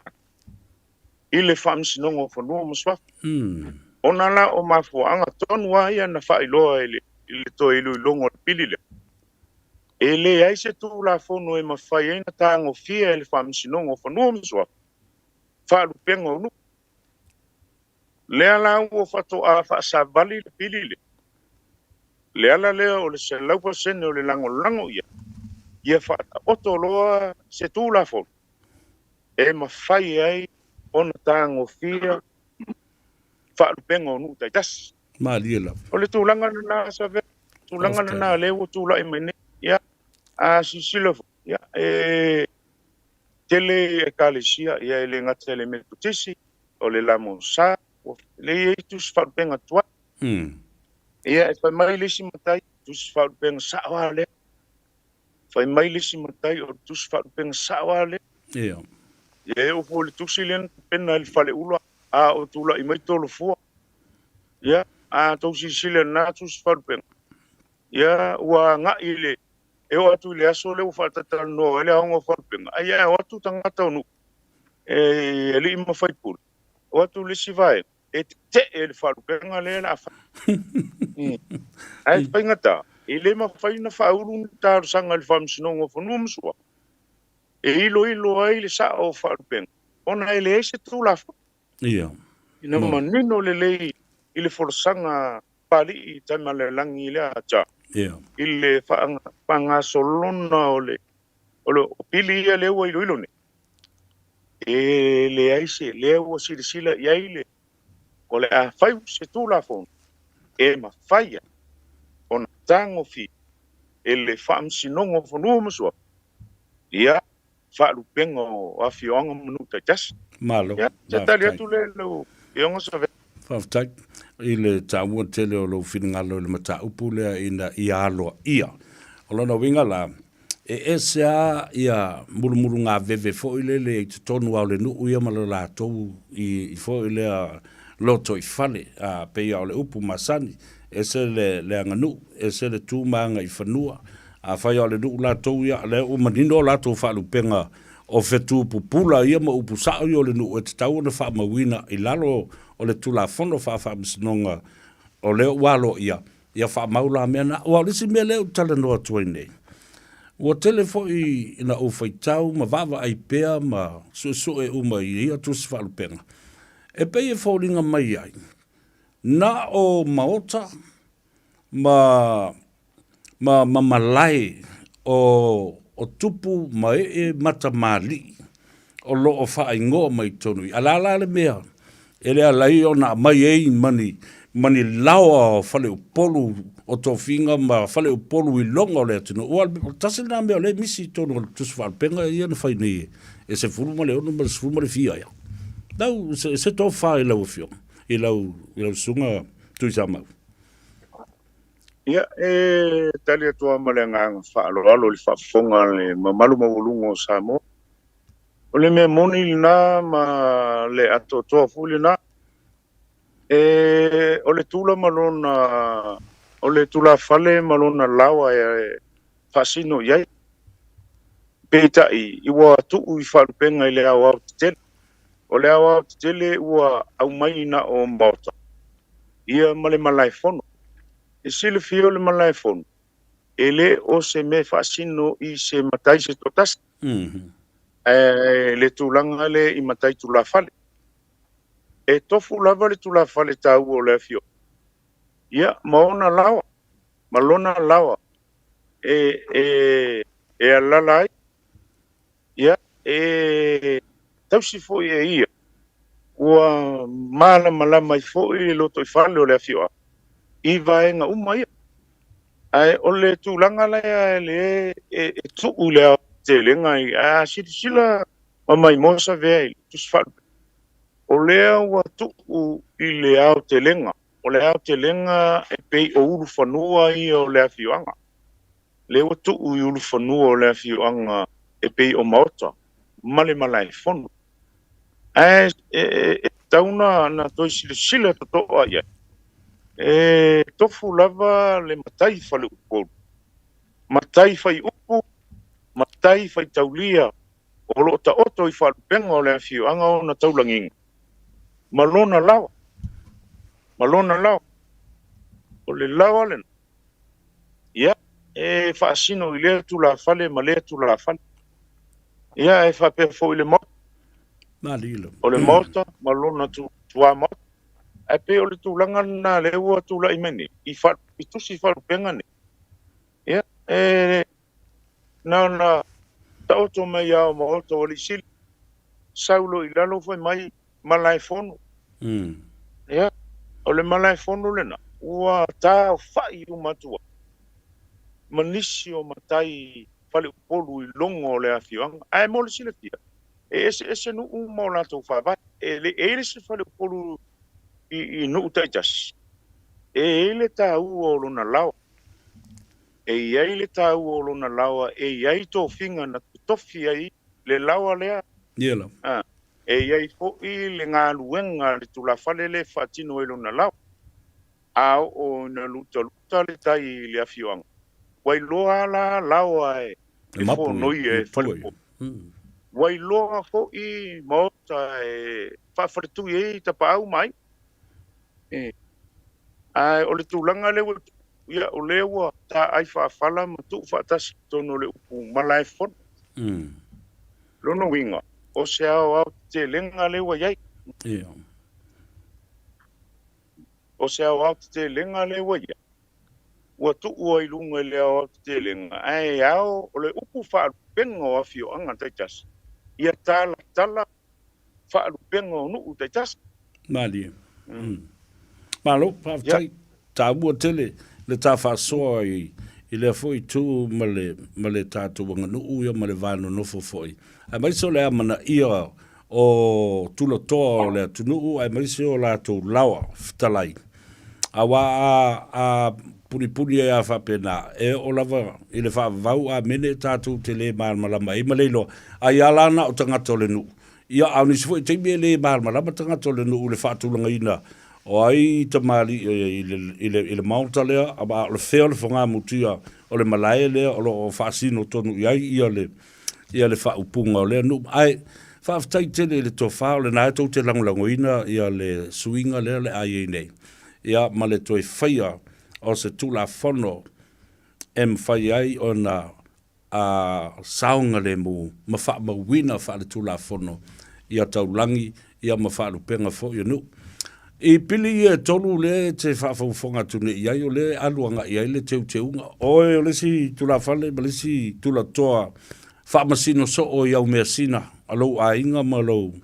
I so taltonunga o lewa mata na toi teuteu is tūlanga le lei, awa lewa whai mai nei a tulepa. Na tu e tonu le malo ia lea ia ta tauto o tele ina ia whaataua, ai whaatutua na ia lea ia tau tangata to tas peita i le watali mai nei le fionga le tamai tai paramia e le ai masina tamai mata i tusi whaapea o iai tonu o le tusi tula fono le whaavae ma pilina o loo whaa mautuina ai le tāua o le ai a tauto tele e mai e leo se mea le na iei tonu o le alo taltonunga se mea tau whaavalea e lea mea wa leo amata nei lao na toi teu ma tilo e le ai se tula fono whapea, ma se vaenga o le whaavaena tiu whapea. Nā i ou motu ngā awha i meolo o le vesi ele atu nuu ma tau mwhai e toi tiu ma whaalelei le tula fono whaamsinonga whanua mswaf. Mana ia le pafisili sa ve. O le tusi o le whaavae le tau le ai ma se vaenga o le ia tau to tele o ton. Le ai le saunoanga tamatai pale mia e moni ma fa mau le ano le mau te fa nga ina le tusi o le fa vai le tau le luo e fatino ia ma to muta pu pe o le vai nga le fa nga mai el famsino e la tar sanga apili e fa nga ai le luo wa ve esel fitu i vai tu ia tolu es el fituiva tu ertoluiva el fituiva ole a fo itu la fono na tasiva batas tu yai le teuteunga le ale luolo ole toluit ya a sisila lo e fiu su tonu ole fa bai O i se vaenga e tau o le aia ta tau to tel. Le fa sino ia li ma fai pule. Fala tong. Ia ai o la uia tiptilo ia o le lua fesfulu ono. Lua fesfulu ono le sa fatu ma ia le tu la fono le. Ne te ua aleu o lo te mantu. O le lua fesfulu ono le na fatu ma ia le tu la fono le. Ale fatoa au mai I. Ale au mai le tusi o le Faiva. Ele ia ma se me. Ele o tu ua ia to. No winga la. Ia pe tau fa pili le namu e folo pato ta mela. Le la o fa ma unia I. Esel tu la fono na pasi ile parlemene. A esel tu la fono na ave o sai di mai le o le malo. Le la e tapisa nei. Ina ua mau le loya siri. Ole makua fai polo kiki le anga o tangata di ia. Fatu I foi. Ai tata ila u talanga. Ile si va enga le pili le wa ese mai foi. Ele ai se ai te tau o le malo la tu te fatu tonu mai ai. A inga ma la tu mesina. Ele fata pula. O li sao. Po o hai lava mana o le a inga poto e fa sao. Sao no ma talai le mata upu le. E tali atua malenga whāloalo. O lewo whata oto mai le tō te ungo o le whāwaile I pilia. O lo manino mai I pe nofo I New Zealand, nofo I Amerika, nofo I Australia. Le matai wa a whaitasi e whiwhili ngā suli o I o le sa. E lea ia le whainga malo le tūlanga o le malo ma tūla fono. Ma e pule fo I le suli. Male aing. Ile numero o lato matat. Madilo. Ile toe tu ngo pili le fanga solo tu ne. Awa le me moni o le tūlanga na ia. E le talia ina o e te lala I fafo. Fafo atu ma Samoa. Ona to fia o se matai sa o le ainga. Aski tilala le televoi o nofo ia nai ainga ia na o I mafu anga ia na solo ia. Asi sila isim ta upu mawai. O le sile va enga ta ua na au mai le laulau o whamsino. E solo iei no fua na isi fo ta mali. Na au tasi iei suli ma feo I o le ainga. E fili mai ave mamtai sa. O le pili la leo whaafi nei e tato. E pule a suli ma feo I o le ainga. E te alala I fea tafo le lalolanga. E pule a le ainga. I suli ma feo I fili inga oe. O oe o le sa o le ainga. Madilo. Ma, e le to iai se aia le whainga ma a le tūlafon. I le tūlanga o le whaatapula aina o nofo. Ira. O le tūlanga le na. Tūlanga le na pule I pele aina. Pule I pele aina. Ma lo whautai. Tā bua tele I lau whasoa awa o I le lofi lea o tu mua ma pule le tumu ne iai. Tasi lea no whanga le whai nei le bea o le upwha pertadia fo le o le consultation process a wha Samoa. O le soa la pulenga le mea le whai I. Ia ele na o le wha pertangata o le atunu. Aia na o le au ta whao vale o matai I le talawhatai ma le tani area. Ma le leiloa. O le soa lofi lea ma le alofi sa o tu mua ma pule. Oka le tumu iai. Ai, o le si mea tā ua tele. O le file mu ma le whea fani o le tō whawhitu whaai whetalai to tonu o le alofisa. Ia, mamori atu le nganga whawhitai I lau tō whaatali oa po lau sunga foi whata. Mo le teimi tā ua tele o whaavanoa mai. Ia la ua pati ana. Ia. Ta veo vai lupe le. Ia si vaenga le kile le pa uia kia. Ia. O le tulanga le il falupenga. Ia. O le wharupenga ia au I le tulafono wa o le tulanga la leo teu. Ave wharupenga o awhioanga e whasalalau le savat. Mana ia tele. Ave wharupenga o awhioanga tajas e whasalalau le savat. Leanga o le tulanga le a whai to lima to ono to fitu matai e tu manosi le nuu ma whai ariton. le pawana o matai e latu te vel falupenga tonu ona toi fala velave toi leo ai o le manai o tu la fono leo te o le fai o le tu la fono e mafai e no tango fie le famsinonga o fanoma swa falupenga o afi anga te jasima ia le tala lo fa tu la fono awa ata maulo i fai ungol famsinonga ia falupenga no te jas lo no wing wale se malu si anga se o fea le tu pulanga e ola me so fo me fo e porto le ngata so es tam fai sui e le ma fa o si ma ia ma ta orto ia fa mo mo ngal fams no o le tulanga la na save i lo utatonu ma to i se lau pa sene ma le ato to lo ulango langoin o vaenga umo pil le o to e te mai e tato fainga malone ne bata malo fa tai se tali tu le mlangang fa lo ya fa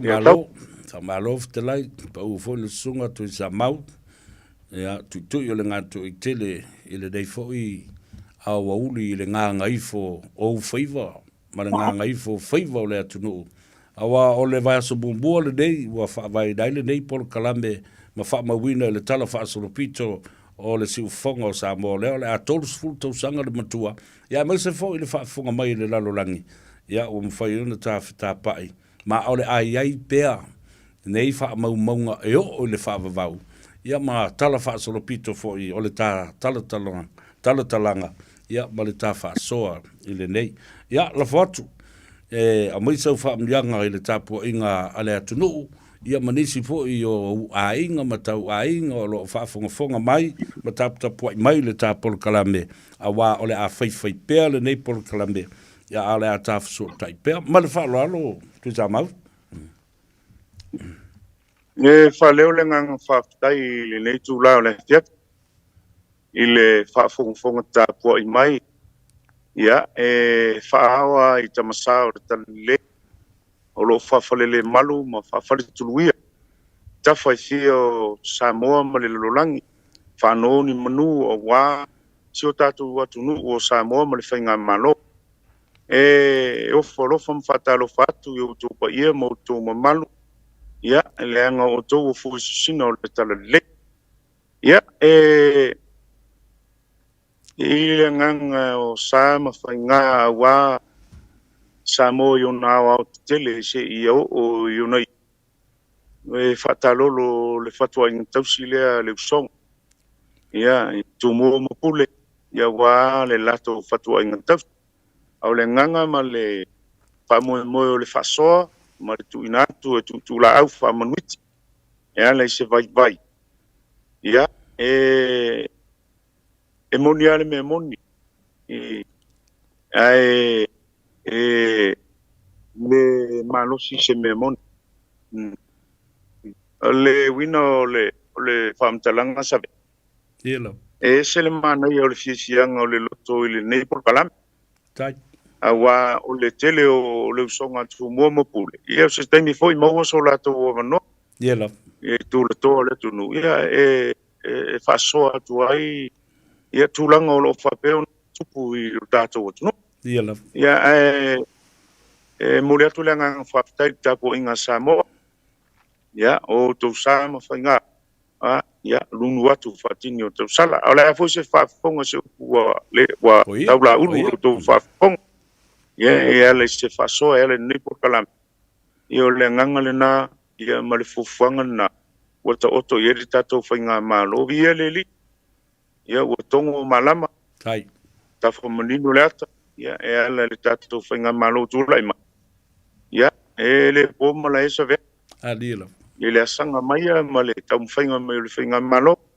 yo lengang ya le wa tu pitolangi le ang le le ya ai o wo mainga ile ngata le o paanga lo fionga save tai ya lo fa peo na sile fa fonga mai mo mai ele ta fa tatano ya lo fa tele atu ma mo le atu lo fanga le lo tu mo pule tai ya yo na au tele se yo o a i se si ele titi o le nei lo ya mo moli atu o lo faanga ya Samoa no tafatia ya mo moli tu foi le lo faanga o le lo fitu mo i le o fionga savea sunga lele atau. Taila.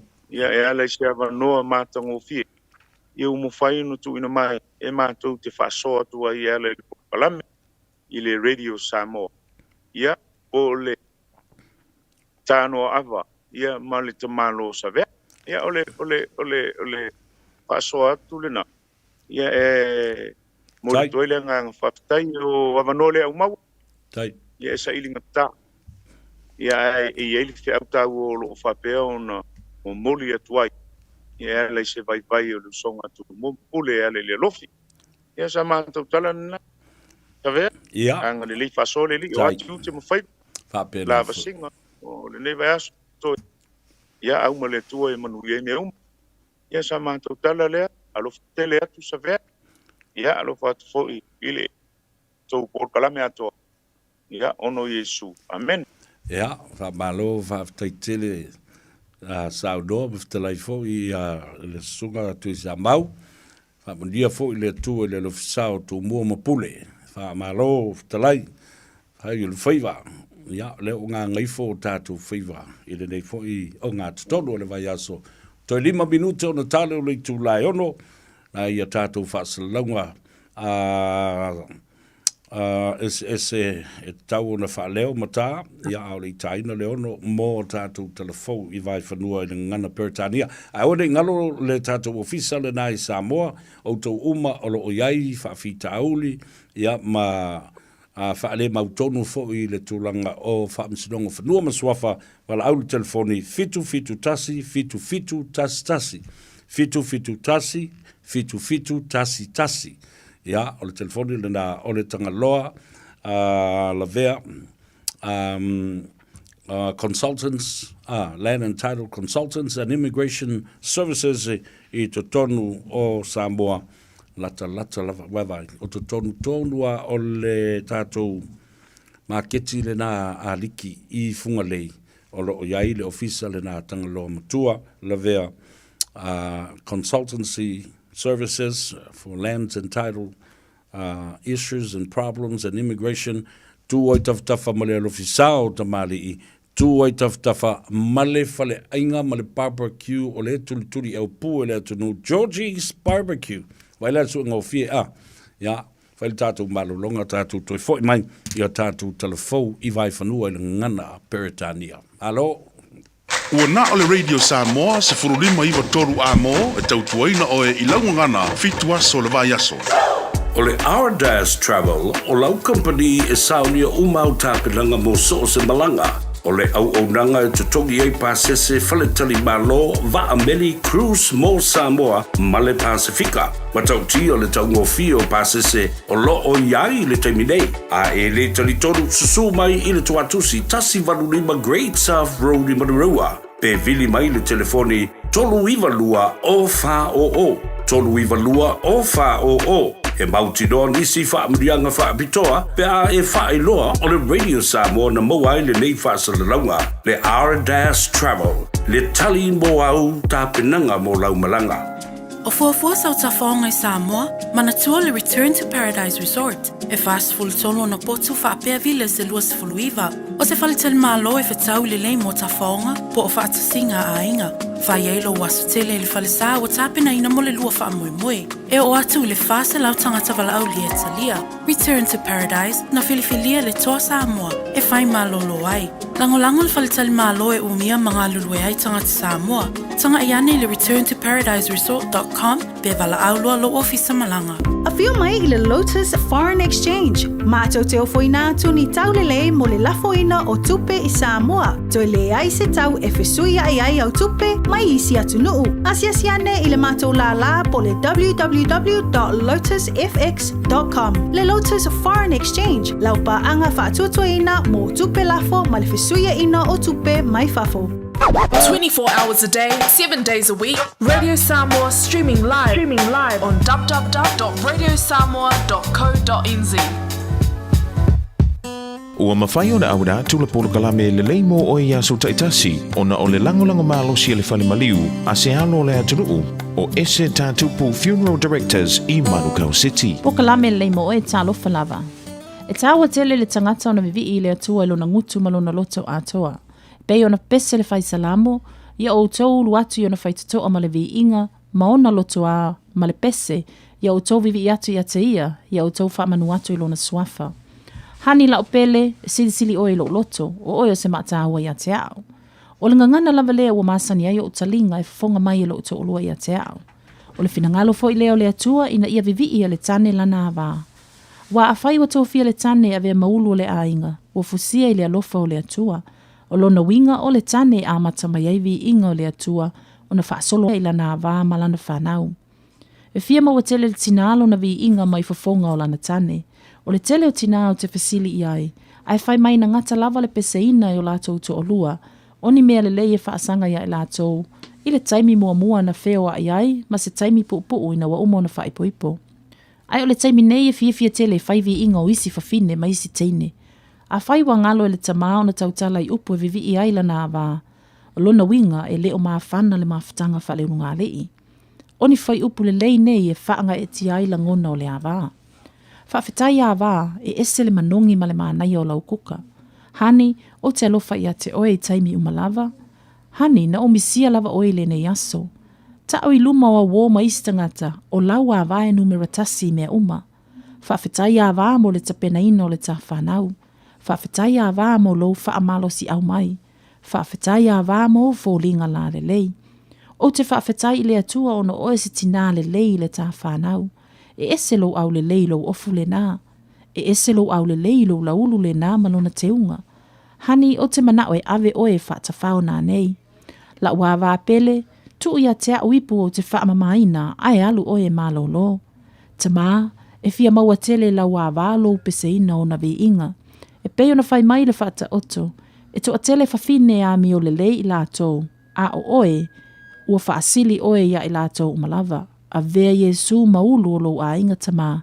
Ona e pese ai lea mawhafonga ina atu, lo fia i lau a wā. Mamana tua, e le lei mō oe.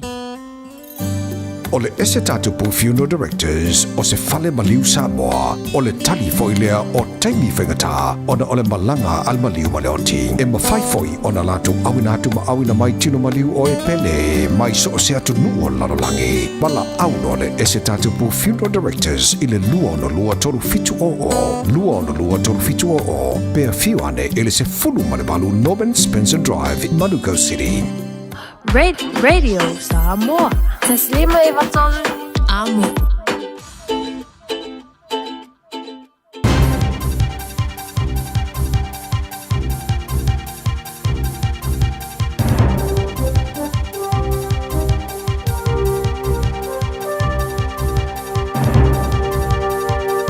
In this update, Woolworths says market competition has expanded, contradicting a new report. The Commerce Commission's annual report on grocery shows competition has not meaningfully improved. It also notes increasing margins and high profitability. Woolworths New Zealand Managing Director Spencer Son says many independents have grown. We've seen the entry of the likes of Costco coming to the market. We've seen the expansion of the likes of Chemist Warehouse, and we've certainly seen an expansion, particularly in the food and grocery category at the warehouse. Foodstuff says it remains committed to a competitive and fair sector. Labour's Ginny Anderson says it's clear gang laws are being implemented earlier than police would have liked. The bill, which gives police powers, including banning gang patches and breaking up gatherings, will come into force in November.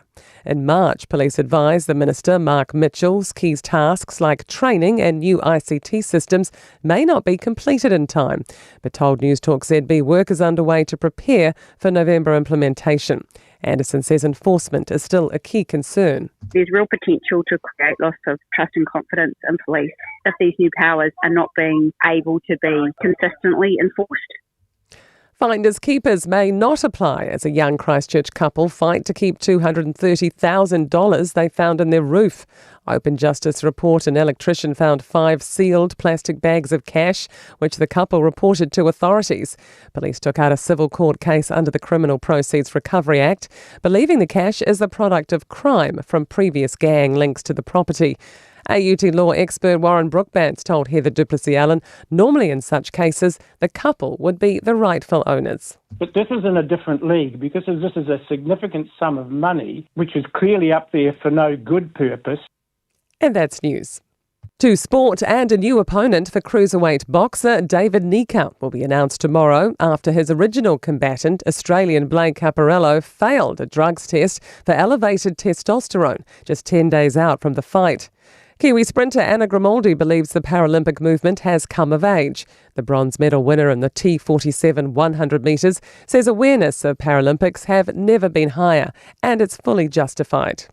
I think we've got so much to say, we've got such interesting stories, and it's just about having the platform to be able to share them, and I hope that New Zealand is willing and ready to hear them, because I think we're bloody awesome. And despite losing 2 of their last 3 tests, the first 5, Damien McKenzie, is adamant the All Blacks are improving in the first year under new management and has implored the country to stick with them. And that's sport. I'm Wendy Petrie. Ua na ole Radio Samoa se furulima iwa toru a mo e tautuaina o e ilangungana fitua so le vai aso.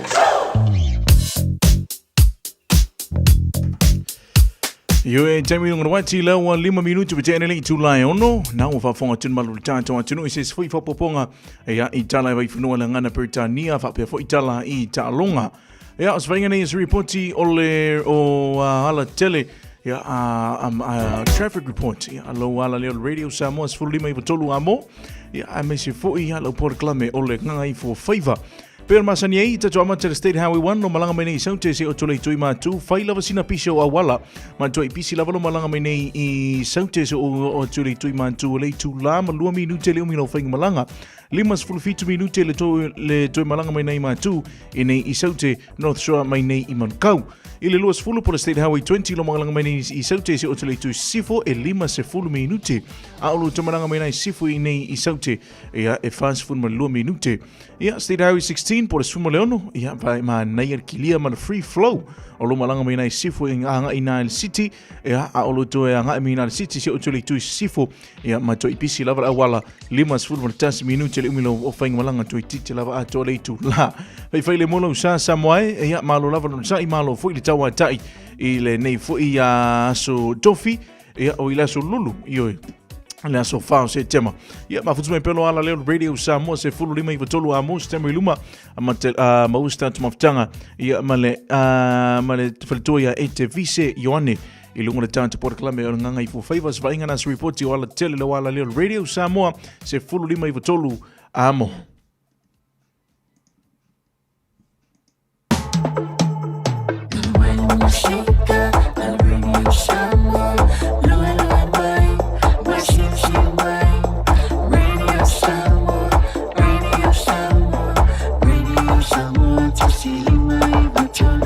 Radio Samoa.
Ia le na, toi whaatalo whaatu fōi, ma toi whaawhenua i atu i le tātou Porkalame. Ngā Gagaifo o Faiva o Samoa i le nei a Solulu, o le ua iwa minu te ua te ai le tu la e ono. Mori atu i le whaamaloma le whaaftai i a whaapea fōi mo onga le lei o alo whaanga i le alofisa o tu mua mo pule. Na i te tonu o le maketi o aliki funga lei, ta lenga talioa, ia whapea fōi le loa o tupu mai, ia ta mali ma whale upolu o a ngaia ia mali po iai ia le tānoa ava, ma le alofisa o tu mua ma pule i le taulanga whātau ia pia. Ia me se fōi le tātou ofisa le nā o le tāpenaina o tala o whaamsinonga whanua maswafa, tanga loa matua, la vea Lands and Title Consultants, ia mo le tātou ofisa fo i awa i a pepa malanga, Immigration Matters, fitu tasi, fitu tasi, me se fo i leftelenga e talioa, po le sunga ia fata, po auto uma whaaftai, mo se whaapoponga o le nā fo i vaiaso, ia mori atu fo i lea i numamea, ia wale whaafonga maua ale tātou tunu. Ai mō le silafia, o le poa na nei o lau a mata tonu a le teimile nei le teimi New Zealand. Ia le tausala, sailinga o le tausala Samoa, le Miss Samoa pageant, o lo whaia le nai Friendship Park i matangi ala lua. Ia, ai manatua la. O le nai live stream mai ele tātou company, ia male au unanga male tautua ale Radio Samoa. Ai wha manatua tula ia i lato. Manatua ele ise tongi pa e ulufale te alu e te mai moa e te whawai. Mata fua. No charge. Ai, o le o tau uma, nāna o le wha manatu i nisi lato te pu e ina ia le nāmea. I auto telefoni, ma isi me pu ata police foi company e oso wha lava i ia ma... O le aturi o tau i whafo ma le Friendship Park e sā sesi o na ia whai o le mea le nā. Le mea le nā e tau o le solitu la whono, o le ngoi ma le whao mea. A o lei, a lo ia, na tui nātu ia te o tos whātananga, se i vanga nā le Radio Samoa, multi-media, Samoa multi-media. O le whasi se langa le nā tā ua, mo le whaafonga mai le tātu tunu. Ia mana i fone nā, eo ia ie, tā whawhau ma awe nai ta maiti, ia ma whai ese tau ma whtanga. Aone ngaro, ia le tātou whono le nā, a le whātua tua i le atua Samoa o tasi ma le tātou ainga, i le itu lai whā, i le awhiawhi pe a mai a ia tātou whai ngā lotu, ia ma tau ma whtanga o toa na i o le uli o le asapati, ia o na poto leo mori i futiafu, o le tātou ainga whātua tua i le atua Samoa o tasi, ia ma le tātou whono le nai whaia i le maota o Samoa. O lo ia i le whamoe o le vaia sunei, o le astonai, o le ua mai tau wantu o le a whaia i toe sauninga, o le uso ia wili, stasi o te maa lena manua i le ta vale lea na tupu o i le whaalawe lave i la loa i rama, ia ai o le vai aso atu i ona tua. Le masalo po le ai o le alongo atu le astonai ia le aso whaapitoa o le awhai ai le memorial service mo le whanau e toa lua ia pa uso fo i e toa lua lea na maali liu i lea lava whaalawe lave e tas ia mau pia lau nofu a wa o le mea mautinoa o le maota o Samoa i mangele o le a whaatino ai le memorial service le nā ia ma le taimi o le a whaailoa atu le tātou Porkalame atai au. Ia, ma le asto na i fōi i le tātou tāno awa e te maua ai le sao. Whatalofa i tawhai fio le lalangi o lo o mai mua mai aina i o tātou uso, ma tua whawhine, mō le teimi mua, ua wawa ai mai ai fōi le tātou Porkalame fōu le nei ua whaingoina. Ia, mea fōi oko.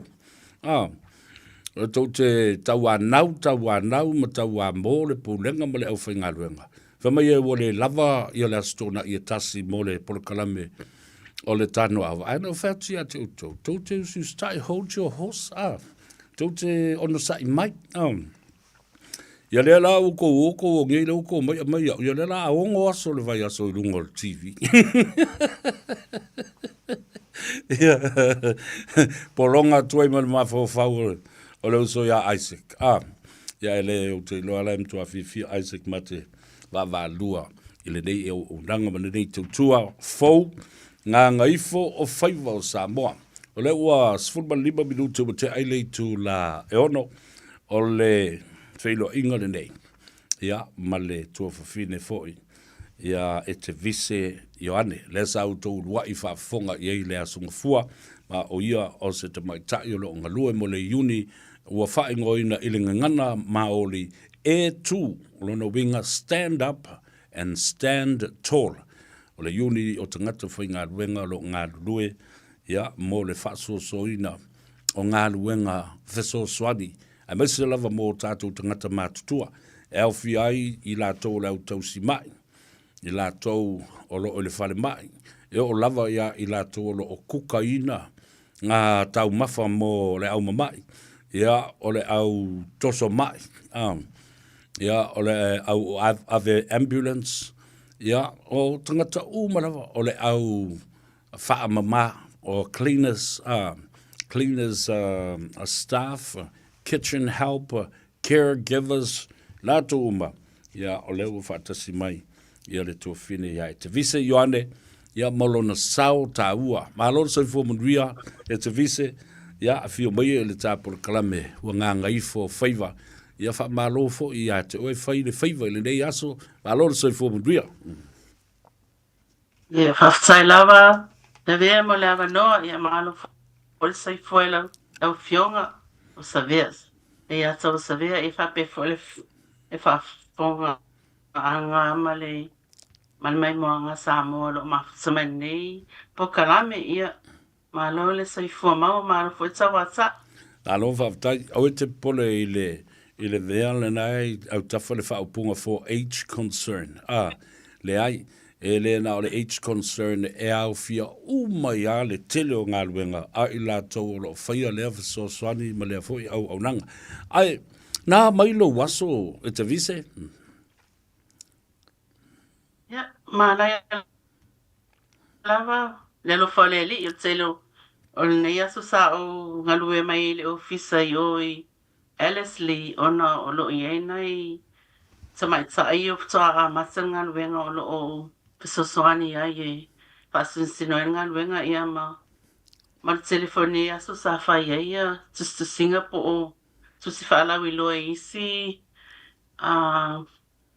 community organizations po o fala songa i le community e pay for o le ngalwenga lo fai nei ma fa so atswai e so soani o mai o pongi ma malango ma nei o nango lo ma so fai alo o a mai a siuta ia siuta ma o fia fo i le tausanga le matua o sto ina le teimine wau te lo fia whalongolongo mai tāpuru kalam ia o leo o la whalongolongo mai lume o tumanga lo ia ato nei asitolo o ke topalo na valis full valis au sanga oka o lo manuia la whaftai ma lo sia to ina ia whaftai awai o le ngaruenga le te whaia o le finau mo i lātou o lo tausia o tātou tangata mātutua i le ngata le whale mai a oisi au o nanga mai se pei whaale e le ango o iei tangata ma whaatauanga vale iei a o se ngaruenga ua sili ona tā ua o le so o le atata le noa walanga o le tau fiafi o le soifua e fia i a tangata mātua ma i lātou fua o rova aia tangata mātua e whaafonga mai a o le ase whasosoani tā te tui nātu ma se au wala e mawhai e o na lātou mawala nā whasosoani whatalo whatu la i si au te mā ia talo whata mā marole se fua manuia whaafatai fo i le te talo ma le tāpua i mai i le nei au nanga ia mawala whasosoani mo o tō tangata mātua tāta le noa i le au auli le nei i le tāua tele o ngā ruenga a fo mai ai maise fo mai Samoa ma fo mai Pasifika la se saunoanga i lau sunga le tamaitai i le tāua tele o le tātou o e whao ngā o tātou lava fo mai po o tātou family doctors, Samoan doctors, Pacific assistance in terms of o le iai wharaputonga fo mai o le Pasifika. Ia maoli lava saunoanga i oi. O le tāua i o le whaonga ina au nanga nei. Mō nei o tātou tua a matua. E me se whoina i o tātou tangata. I le valea e le ngata i le latonga luenga whafo mai. Ai o le latonga luenga foi i le mala malama le tātou anga nuu i tū maanga au tātou tangata matua. Whape foi o tātou a inga. I le mani se mala malama i winga i e vanga nā lava tātou tangata te tulo o te loina le me maa nai o le lato au nanga i le alofa wha maoni le tātou tangata matua. E peo no wha e le ngata i lato ngaluenga wha fumai. Ai o le vāwhia no ai o le e le mawhai wo uwa ai e le te leo taimi. E se mamao ala tala noa ala fumai lea Samoa i tātou wa matua pe o le o stinasa uwa ai e se lau mali luon tau sanga. E pule ala whainga tā o le male whaafitau o le tina i nana whanau. E sau le fumai pe e matua ai umale whainga tā mali tinga o lo matua ai tali atu ono le ngangana. Mua lawa le ngangana e mala malama lei e mala malama e wha mala malama lei. Ia male wāwhia loa i le mawhai ona suia, pere mawhai ona na ave se tangata e vangana la vau tātou tangata. Malo. Pere o sina tala lea ai. Malo, whaftai tele lava e te vise lewa e tā ua nei walenga. Ai le tātala noanga ana le la. Tele i o mea sa utanga tusi lalo o le lisi. Ia ona avelo la ufa mua. Lenga o tā ua i ria te amula o mawhawhau. Ia le vaenga lea o fomai. A wafoi la, o le doctor's recommendation. O i foi e maua i le vesoswani. O ia foi na te whaia le assessment, ma le sa i linga mau tutu e winga o whaamatalanga i le tamā, po le tina, po o le tamaititi, po ai lava le mai. O nei loa mauti noa le le iai lea. Ia le matanga luenga o le a ave i aile li poti ma le recommendation e sa ili mai ai le vesoswani, whether it's housing, whether it's health, whether it's disability, o le li poti e le fo mai alo a inga. Ai mai se le fo mai sa mo le masani le wa oisi, e le sa fo mai palangi whakia ki oi, hi mom, hi papa, mama, le fo mai sa mo, e sa utango atu fa mai talo fa mama, they call you like that. On the mo le langona na fo le ma fan o le tina mai papa, o mai o feo o e tinga, ia pe o se nganga na le tā ua la le recommendation o li poti le la wheel for mai. E ave i vaenga SS o a uma i ala vaenga i a service providers e ala mai le manuia po le se whamnianga tau le whatino. Sao noa le mtau pule. Sao le lea sau noanga le a tau. E pei o poane mana onga po se oni au nanga mana o mia e mātua i le ainga po i laso fo ilo whatsa o tolia le ainga. O i lawe a matai e a mata mai i le asesinga le fo mai. E me se lawa le fo mai le e masani e tato ainga. Po masani o na wai e tina po tama po so sisi fo i o lo mai i le fale. Ia ona na waila i o laso ona avele o le li poti pe ona e saunoa. E refer ai laso i au nanga se ia. Ona o mai le vaenga le va ai la onanga le. E siaki le mauta o tama po tina po ani tu e tawa mo le saunga le mu e amata mai le muenga e amata mai i me me fa mai sono le falta ele o le fale tu mau o le awala po le skepu me o mala fai ona avatu li potilia ona refer le vaenga le pe fasino lo ile au nanga po o la soie e providing a mamea ia e au mai ele sosani le isainga le ai e a foi e so se ma po tina po sisi ai fo ila le e tu langa lo ia po se tangata na manua ai wale a so sona mana so tino po sisi o la sa ngase fale mai po sisi foi ona o loa la tu soifua o fainga tā ona felua I pe e mana o mi te soani ele ngasa ilea o me o mai fa nga po equipment se fa nga fale pe o le wheelchair o le o le woka mea uma fa pena e amasa mai I le fuma ia o te lofo tato fuma I Samoa ma tato tangase au nai e fa mua lava le fisosoani I tato tangasa ma fa alo ia ma support for I a inga le e mesene o tato a inga ia ma ai wana sama sua ia Malo whaftai. O lona winga, e o lava fo I lai a inga fo le au sangi alo I eise ta matua po stina matua ia po so stangata lava. E o lava la I le whaata e le ina o le ta matua po le tina matua tulau. Le whaafonga mai. E mawhai fo I ono tau fesili mo le so ani matalo sanga e sa stangata whaapitoi whai le mera nai le whale e tusa mangalu. Wenga le tau te whai anei. Ioi, o ina lea wai e saimi e o atu I a inga o lai e mawhatia mai tangata e tausi. E lato te lo si la fia. O le ele au nanga lea. Ona avelola io, ona whailola le assessment le formai. O lato le sanga ina, ona avefole I tanga I wai o mai mo tangata e ilo ma whaatala noa. O le ato no le to inga service le mana mia. Ona fofole ia I tu la, e fofo ele taimi o le aso, po le awharinga luenga e pe o le whaatailenga se tulo o mātua, ia po le tapenaina o le potu, o le whale, o le whainga o le kuka, mea o mawhapena mo le tausinga man saunga le mo o lato mana o mea le sasoani. Io, e so se au nanga lava na e mawhai ona mau mai sasoani ala mai le formai.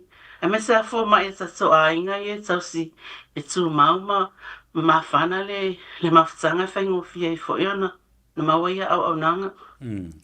Mai o le tāu o le mele o tātala noi ne ave le whamalo ma le whaaftai ia li mita mai tai fo mai ma lava o Samoa. E o lava I le au tausi mai pas, e o fo I le au tūlei mai. O e olo o ngā lulua I tonu le ngā sesenga o tau mawhatanga mo e mamai le whare mai. Also, o mea umane, these are all health service providers and men and women who work for the elderly and age concerned. Talo fai, avatu le wha maloma le wha aftai wa o lisi mele wa tangia le valea e te vise. There is a special relationship and there's something special about the Samoan doctor. Maletama Samoa, Maletina Samoa. E malamalama iai I o le foma I Samoa I le ngangana lea. Ai malamalama fo I le nganga o tātou tangata ma awala e whaatino ai mea. Ma le awala e tala no ai ma whasotai o le amana ia ma le whaaloalo I tangata mātua. Ma o le mea whaile na, e tau leo si stai I le tamā ma le toi ina. I le toi ina ma le lo matua I lato whanau. Ma tangata o leile ainga. Ai, e tasi a le musu I le fō mai, usi stai no ma le toi ina ma le o le matua. E o lasa vai nā mei I le tele o le si o manga lea sa e sensila ma mori mawina I la o tala le whai today. Sa le ala samanga e pole ala whainga sa ma le whai aso lo matua I san whanau posto ina fo I se o lato ainga. E lato lo le fō mai whai atu ia e whai whaalei to anga e was to anga ta ele pe to anga e tau sami. Ia ona nofo ale o le o se tai e le stai lo fat fa me fo mai e to anga ia tau sami lo la ia ma pe e ave la to fa alo I fo mai e mai se la ve sa mo ona e a wala na fa ia e fo ele fa fitau le pe a fa ia solo matsua po to ina ma muso e fa le bela fa ia tsua e se le tau le au nanga ia ai fa fitau le ona o le tele o O le o nanga le mo nei pe fo nei I South Auckland I o Tara o Maangele so se fale mai se la se I o so se le nei mai ali ma sama sa fo mai I o sa so what's no pol au Pacifica fo wa su se le ya mana o ngone sa so ma su manisi fo I su no Pacifica e su se le ya sa singa fo la so mana la so ma su Malo whaftai. Ai ai le whawhita uli o lo tu lai mai. Ma o le tiute lea man matafa I o I a lo tau iuni o tangata whaingalo. Ina ia puipuia, ia ngā ruenga tangata ne o lo whaia. Lua, ia le lei, ia le si manga o lo ngā luai. Working conditions tolu. Ina ia mawhai o na fina wina le malo ma mamtanga ruenga le soifua malolo ina. Ina ia si itia to tongi o tangata nei. Ma ia lava ma le leo lato I tu la whaingaruenga. O lea le mea leo lo tu la I mai nei o lo whainga tai ma ve matoa. Ia I lato o lo whaia le ngaruenga fsosoani lea. Ia o le tele o le ngaruenga lea pol mato campaign po le whaalawiloa o le mato mau whaalawiloa lea. E mo tangata whaingaruenga o mai le tu lea I sono whare mai, whare tangata mātua, o nei tangata I le ato tuan mālo sa tino pol mawhauwhau. Ia ai mai se fo I tono a inga. O le tūlanga lea, ele ngata I na, ona o le tele o le swinga I whainga mālo, ona tele fo I le swinga I awala I fsaswani, I ma au mai ele o nanga lea na I tata tangata, mua. O le toa tele yon mamano tata o tunu o le ngā lulue e mai se lavai I tinama sa mai tai. E ngā lulue le area lea. O le tele o taimi wa faa like titia, faa titia I tu la nei tangata whainga luenga. O le mea wa tupu. Wale ngā se le tasi le ngā luenga. Awa lua pe tolu ia sifi wa o iai. O nei tamo whai e maua me se tupe. Awa le tau singo le ainga. Ia ma me whai. Ia le ngā tai lea. O le saunga le mu. Wa se le ngā luenga. Awa la titi tai me whai ai. Wa le ngā sa le ina le saunga le mu la so. A ona ta ngā sai au na iai pe ona ta ngā sa mātua whatita inga. Ona ta ngā sa mātua o ni svaenga I maua dementia. E tā wale te leo le sai me whai la o nanga. Ai ona ua tipi tu la se tu lou. E le rupena le awhai tu la e whai ai. Ia o ia sa ete se tu lo foi. A tala tai au fiu tau tu lunga fatu a tānuai. E le ma whai o nala tu lo wha atu mai lungas. Si tangata matua le postama postina. E wha atu tu le mu. E tala no iai me wha au le ole. Ona fatu a avele fata ele po la lava le au nanga whai. Ai ono le taimi uti. E peiwa rush umai. E le ngā se leo, si whaenga le ngā nui community ato, o le rato a whianga I lunga a wale tele. Ona e rush mai le si tu e tope mai a whapeole. O le lato client le sai o I manukau, ai sauna I o I Mangry Bridge po o talatu. Ai le si taimi e travel ai pe, ia e manitua le tele o ngā luenga le awala, me tasi le itu, o le si tu, o le tele o au nanga lawa iai nei. It's tono whale mai mai si no fuanga no tasene o tangata matua. Wa oi me tau sami wa whaata pula. Ona wa tamo whai umai ia service providers ia po company. E se whare tupe. Tipi loi tangata whainga luenga to a lua pe ile lima se furu tangata. E whawhewhea o tuainga issues ia po awala I le tupu tono wa afia ele soi fuanga o ne tatu tangata matua. Ai whainga tā ia. Ona o lea e mato te una I malo sile malo mai la tau ia e whaatupeina ia ngā luenga nei. Peila o mato campaign le whai nei. Ia to tongi mai nei tangata ia lava te sa tongi. A wale tau singa o la tau a inga. Ele ngata I lea. O le tā ua ma le te leo lato o lato ngā luenga e whai. E te tau o na tala whea ngai ma le tupele maua mai. Ai pangale e se whaingata nei taimi. La le minimum wage la o lo ia il te mile nei mo ila to nei nga lo e fapea. Tusa ole mele safa o te le lopo e mana tua le iko pele sa malo e le matso uni le lua fes furfitsu. Le na si e lunga ia i tutongi ana i tangata lea e pangale na ngata mai na whamanianga e na ole ono tau sanga na mawai.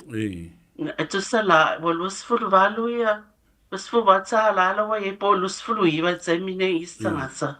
Ile level 4 na po la hatau isa whaila to study. Ona tangata ie ele e whaingi study po le level 2 or 3 e mawalalo. E fua lai poi mele ele whatau ele pay equity. E fua inga luenga ie e to atele a o alii. Watoros fulu mantupu to itisi fast fulu.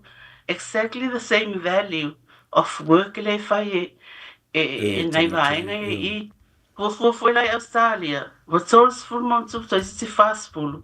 Alena le ele yo stores full ta so nei. Pe yo le tuna. Malo fafta ele ngatala ele tu tau tupe. Ya. Ele ngata tu tau tupe. Ai ele fa fi ta. Vale man mafsanga mai. Ya ele ngata fo ele na te visole tilo tu nei ai. Ele ngata la ele maftanga mai nga ona oi tu la ia e se sengo sifi ia la tuli nei ia maua se tupe tau feololo i le tongi o le vai aso po le lua vai aso foi. A o leo te vavai atu nei ina ua o fai tau i notes ma pamphlets nei au mai. O e atangia mai e si toa ma si whaafi tau li o le awhia ngai ma le sector nei i le numana. O lea la malolo e se mai i la tau ua mātutua tau sanga ma retire. Ai le o iai ma lava le tupulanga tala vau e ma whai o na atu e fesoso ni whaatumu pū nei. O le ala le beo le a whai nei e tātou ma le sekta lea. Ma le tātou uni ma autou lo tau ma whai e whaala lata mai entice the youth workers to come and do this job. Yeah, mani e lawa lau fasili. Ole sulanga e, o lawa ele ngasala ele stongi le e mana o mia tele mone sangasa. A ole campaign sele lawa lea pol mato mau fala wilole ye semine. Ole transforming care. Ele lava ele tupe lea. E te tauna sui a soa ia policy po o ia inga ia le ia ele soi formala loina nei. Ona o matua whaingata lava mafoi, ma sai tsena i tanga swenga nwenga e tauna sui atoa. O le simele mato te mato te unai malusi. Ia awane, ia whaine ini aia inga. Ia awane o atu le simalo to e sui. Wa mele iai.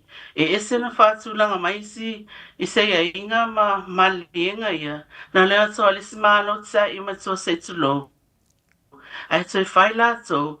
Ia ai utia mai nei tangata nei whanganuenga, ma nei tangata lo o mawale au o nanga. O le situ nā ai, o le tu sāwele wa e sauno ai. E owa atu le 5% pe 1% tangata, wa 1% pe matsu atu foi. O le matsu popolenga sirere iai. E lo o iai nitu pulanga o lo o mai e muri mai. O na laiti tiro ato. Ele o amana ia teleina, ele o fata o teleina. Undervalued is the word. They are very undervalued, unrecognized. E se whaingata o mea le pole ai. A whaila o lea e titilo ta so mani mahalo o le a inga la vai tauna tau se mātua, ma tangata mātua. O aila le la whainga luenga lea. E tā ua ia tātou, i ho tātou lawa tangata tupulanga tala vau. Ona o mai, ona ole mana o mia e tātou mātua o tātou lawa tangata au na mo lātou. Ia mawaile au nanga tā ua lea. Mani a lofa tā ua lea o e tātou tangata. Lele, whaftai, tā ua tele le mataupule o tātala noa ne iai. A wā leo o tatai mai e ia u i lesi vaenga siri atu o na tā ua. O le tātou no nofo pea o tātou matua, a e whaau ngā o tātou whanau. O lea lava e nofo le tama ma le teine i le whale, a e mawhai o na whai se recommendation Au fai fo ila na fai le fo mai le recommendation na fai le training ale tama ma le tene le no fo to ina ma lo matua ele fe ave ia le to ina ma lo matua. You become your own caregiver for your own mom and dad. La le ta u le mele na. Ai to to. Ua ia ai tā ua. Ia, rei tu sa ona wa le o titilo mai le malo. E o pea o tātou, sa whai ole ma tātou, anga nuu le tātou tausia, tātou tangata mātua. Ona le toi pa pole mai le, au mai le tupe po resources sia e wha e support ai pe lango i la tau ie, e tausia o la tau mātua.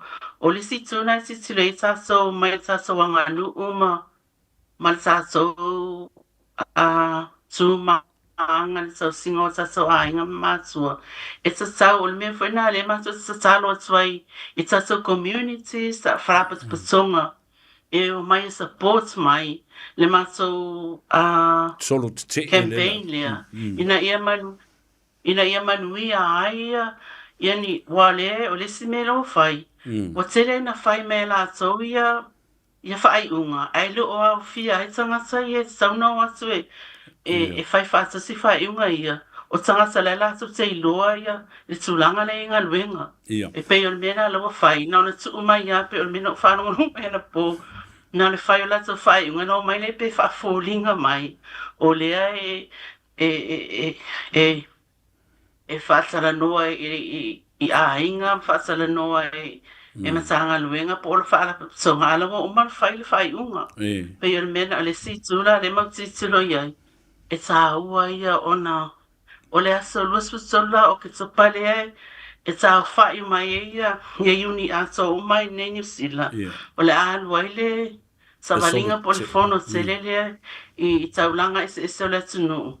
E te te e atoima, he le ngasala le tūleo, vaingo ne tangata mātuama, a o le telo swinga le mālo le wa disadvantage ai po ua whaingatama, mātirina mātitiva ia tangata ma tangata lau tele le tunu. E le na o le tasi le tūleo, o swinga malawa i le mālo ma policies ia, o le la o mai le uni, e whaahali atu, e le sauna whai e le telo nei whai unga.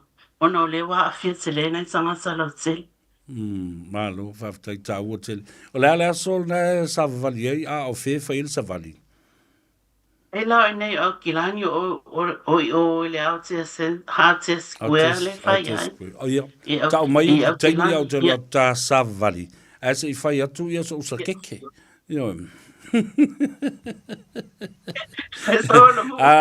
A le whai ako so usa keke, ua whai ako so pikini. Tā savavali na. O le si, mele sa supune vai aso le la lo Wellington. Sa whai le strike i lumo, isi whai le sanga matua. E sa initiated pena a masa i tangata matusua la no whai. O la so i le na masa. O le mana nai o ato nai lo matua matua ina. O la o mai tutu ma la tau penas. E support sa ile au whainga luenga. O na o lai titi la tau le te leo nga luenga. Awa wala i titi taime lo whai. No wha pena fo I manu rewa le vasun te ane na mato tutu ai foi ma fe ei no la wa tele. I no mo le sfale sanga sa matua. Ai mato ma wa tsala fi nei. Wasui le manatu ole pule whawhenga luenga lea. O leo le ale tipina ia I tula tangasa le la whawa. E na o mai whaina I tamama na I tinano no futa whawhala wa tele.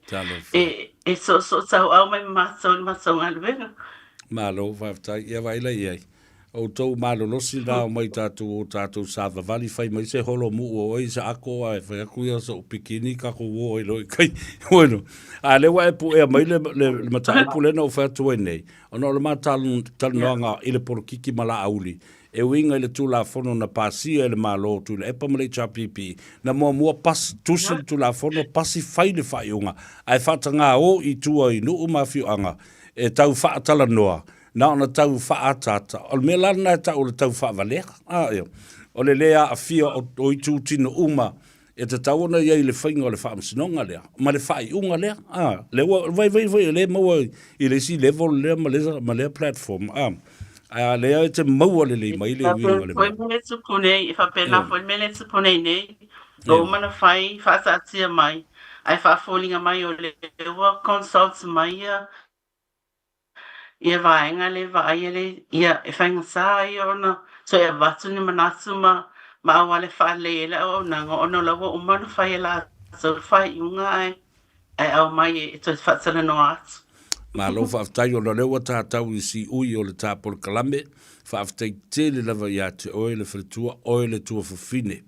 Lawa fionga le tāpol sā, ia po le monike fo o lea ua lau sa au Faiva e whaafonga ta mamtina mātutua. Le foi whaafonga mai o lātou whanau, sa ili ia vanoa ma awala, e mwhai ai ona whaale leia le tausinga o tātou mātua. Wau tō whaafonga mai la. Le leo na fai ia training a oe le teine leno fo le fale e ma fai ia o na fai le recommendation al fo mai e te nofua ia ina matausi e iau matua a e totongi fo I o I o I tu la e te nofua le tau fale e sel te leo le na wha manuianga ia upu muri mai la wafionga le tamaitai e te vise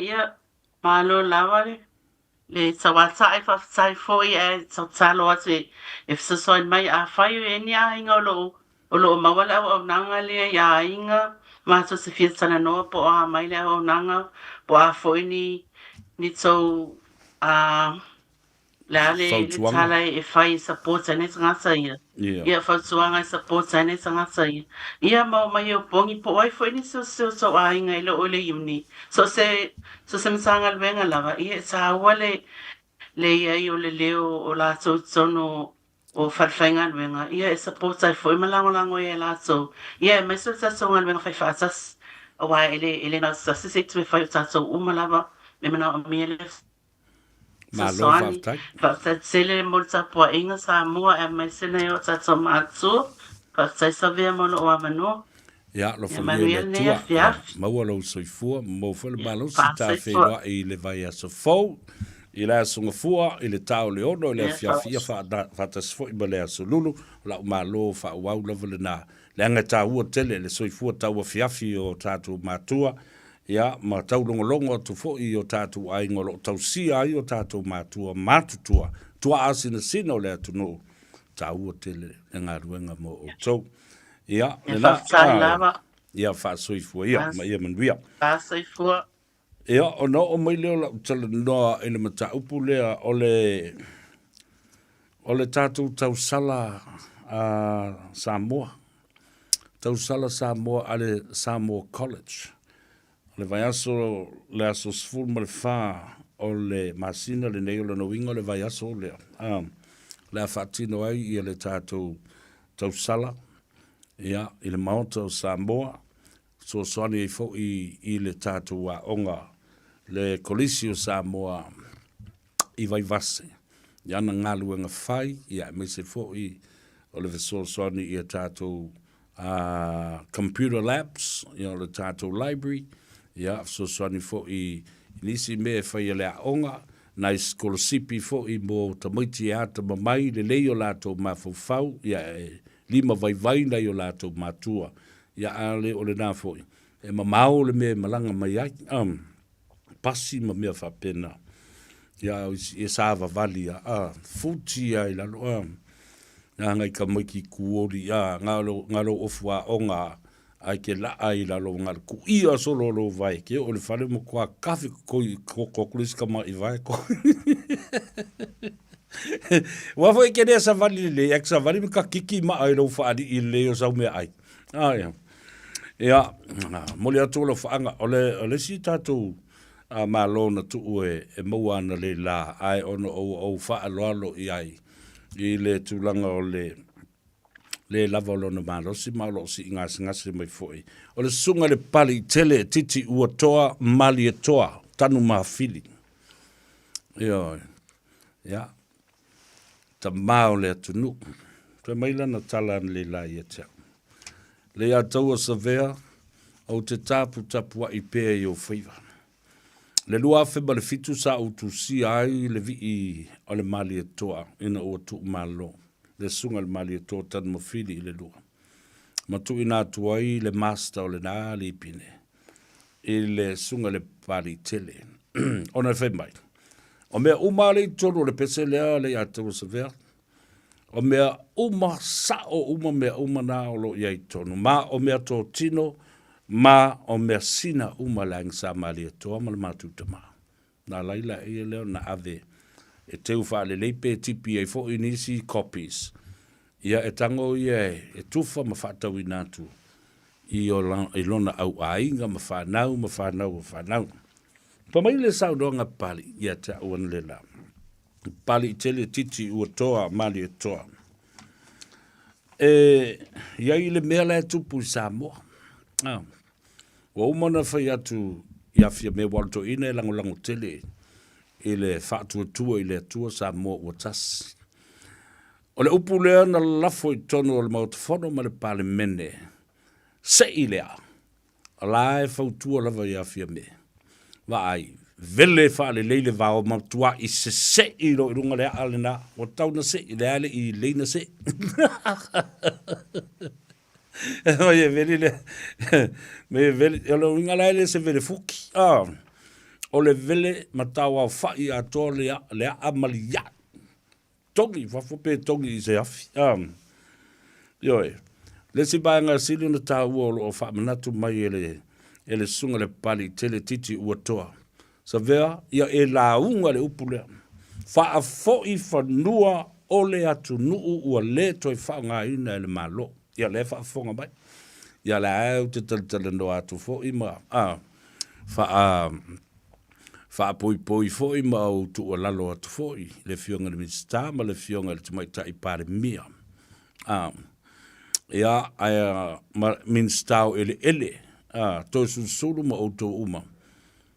Whaatino le mea le nā wā stasi nā o to o nawa tau. Leo o toi wha manatu mai i a te au ele toi ina matua. Le sa whaata mai le tātou. Savalinga o le whaatua tua i le tua sa mo o tasi na wā mata o na tau fau ma fua mai. I le taimi na tau ngā e ai. Lea lau whameli to ina.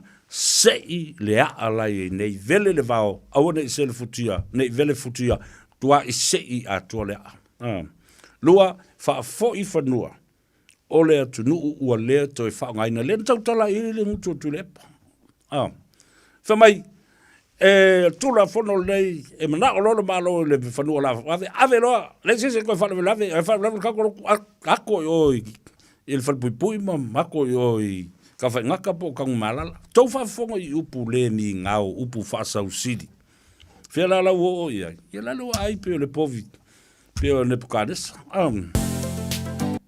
ya le na ai la mai si me na fa mai nei le sunga le pali tele e tau na no fa manatu ya to wale na to titi ya ma tala no ma fa so la o malo e tau lunga ya le nei e fiafi ai le taimi yo o le vai aso le nei, o le auto whaafonga ia mau lau nofo ma ia wha mau lofu sipa. O au toi sau no mai, wa longo i mea i e whana o mai to ina ia tea. Ma le ese senga. A tau le tupu o le lalolangi. A tau le tupu, Your Majesty, the King. A tau le Head of States a Samoa. His Highness. La le se senga o le malo His Highness ma le tupu Your Majesty le vai fa mai le to ina ele ia fa lu penga ele ia taulangi le fa ia tatou ia Samoa ave ese ai male mamalu mai le au le malo ave ese ai mal masiofo mai ilana fionga ile faletua ya fa mausili le nat pai meo me le amana ISS ai le foi masona mafu anga na lai ona faifua na swinga mai le fa vai tati ai pea se vanga na ai wa yestangata wa faidi ona mafu fonga e fia avea mamasiof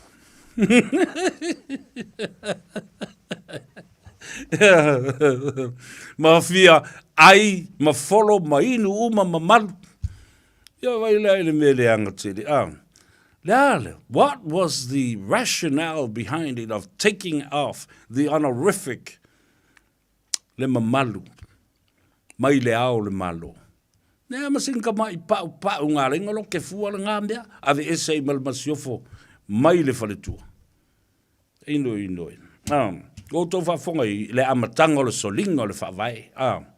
Te lolo wa sei mai whafo o le whawaa, le upu fo le whawai le atua Samoa. Whamau ave whafo kongu. Wherao kongu rau kia I le mea sori. Sa iloa mambawa kua I kua le whawaa. Ma mana tu natu waile, ma mana tua le whawai. Le alau ave ngi ngā kongori, o le lopo whemau ia. Yo le ala fo lala ngā o le sori whawai o kangaka. A wafo o leo koe vai a ko ka kia mai fafo le whawai I le mea. Hei ka kia, ko le tusi le. Ko tusi sila. Tusi le le whawai le tu Samoa. Se ese loa a mai kongu I. O le lola po whele mele nanai. Wa matai o na ngalo I tangata. Ai mafua mo ia I latou na whaia le mele, ma whaia le tu la fono lea. O le whawai. Ia Samoa alofa mai le tua vai lo tusa su tātou manuia anga le lei I le tali ngā sua le fiafi a whapena fo I osi ngā taulanga whanono manu I le tua ia manuia Samoa ma ainga ngata I Samoa ia tudu I whafo ma le lei a tudu o a vea mau tātou ainga lona lua ai o Samoa lo alala ma papa au na yo tātou matua ma ainga o tausonga amata mai mongo te tele te tai o le malo se io o se tasi o siri na pito I titi ia whapena foi ia tai umo le tātou malo mata ngata anu umo le tātou o tunu iso se tafa le langi whamangalo se leo ia ai make alo lo whakile aku ma la uli Isaac ia te oia la ausuri mapesi ma ki whamawai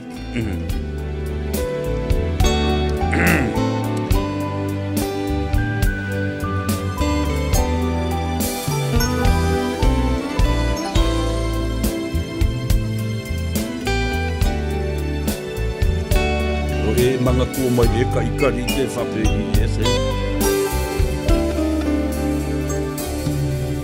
Manatu le mafutanga o e malu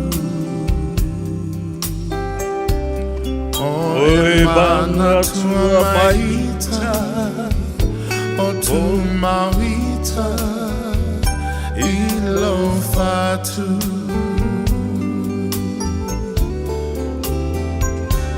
Poma tate talano ai Momo o sauce aso tato e fiava ai Samusu e fuli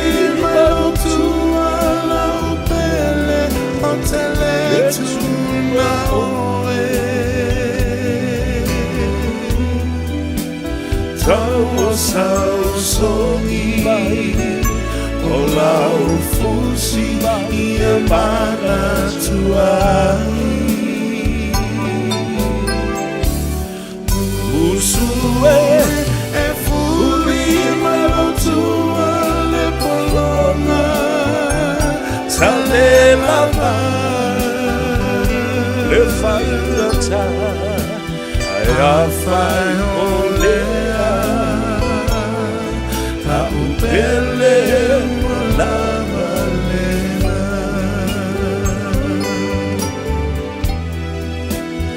ai a whai o lea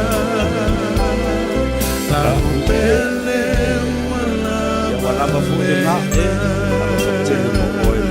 Yafi ai fasoi fuia le atou o savea sinuli le nei feilua I le aso ataya mai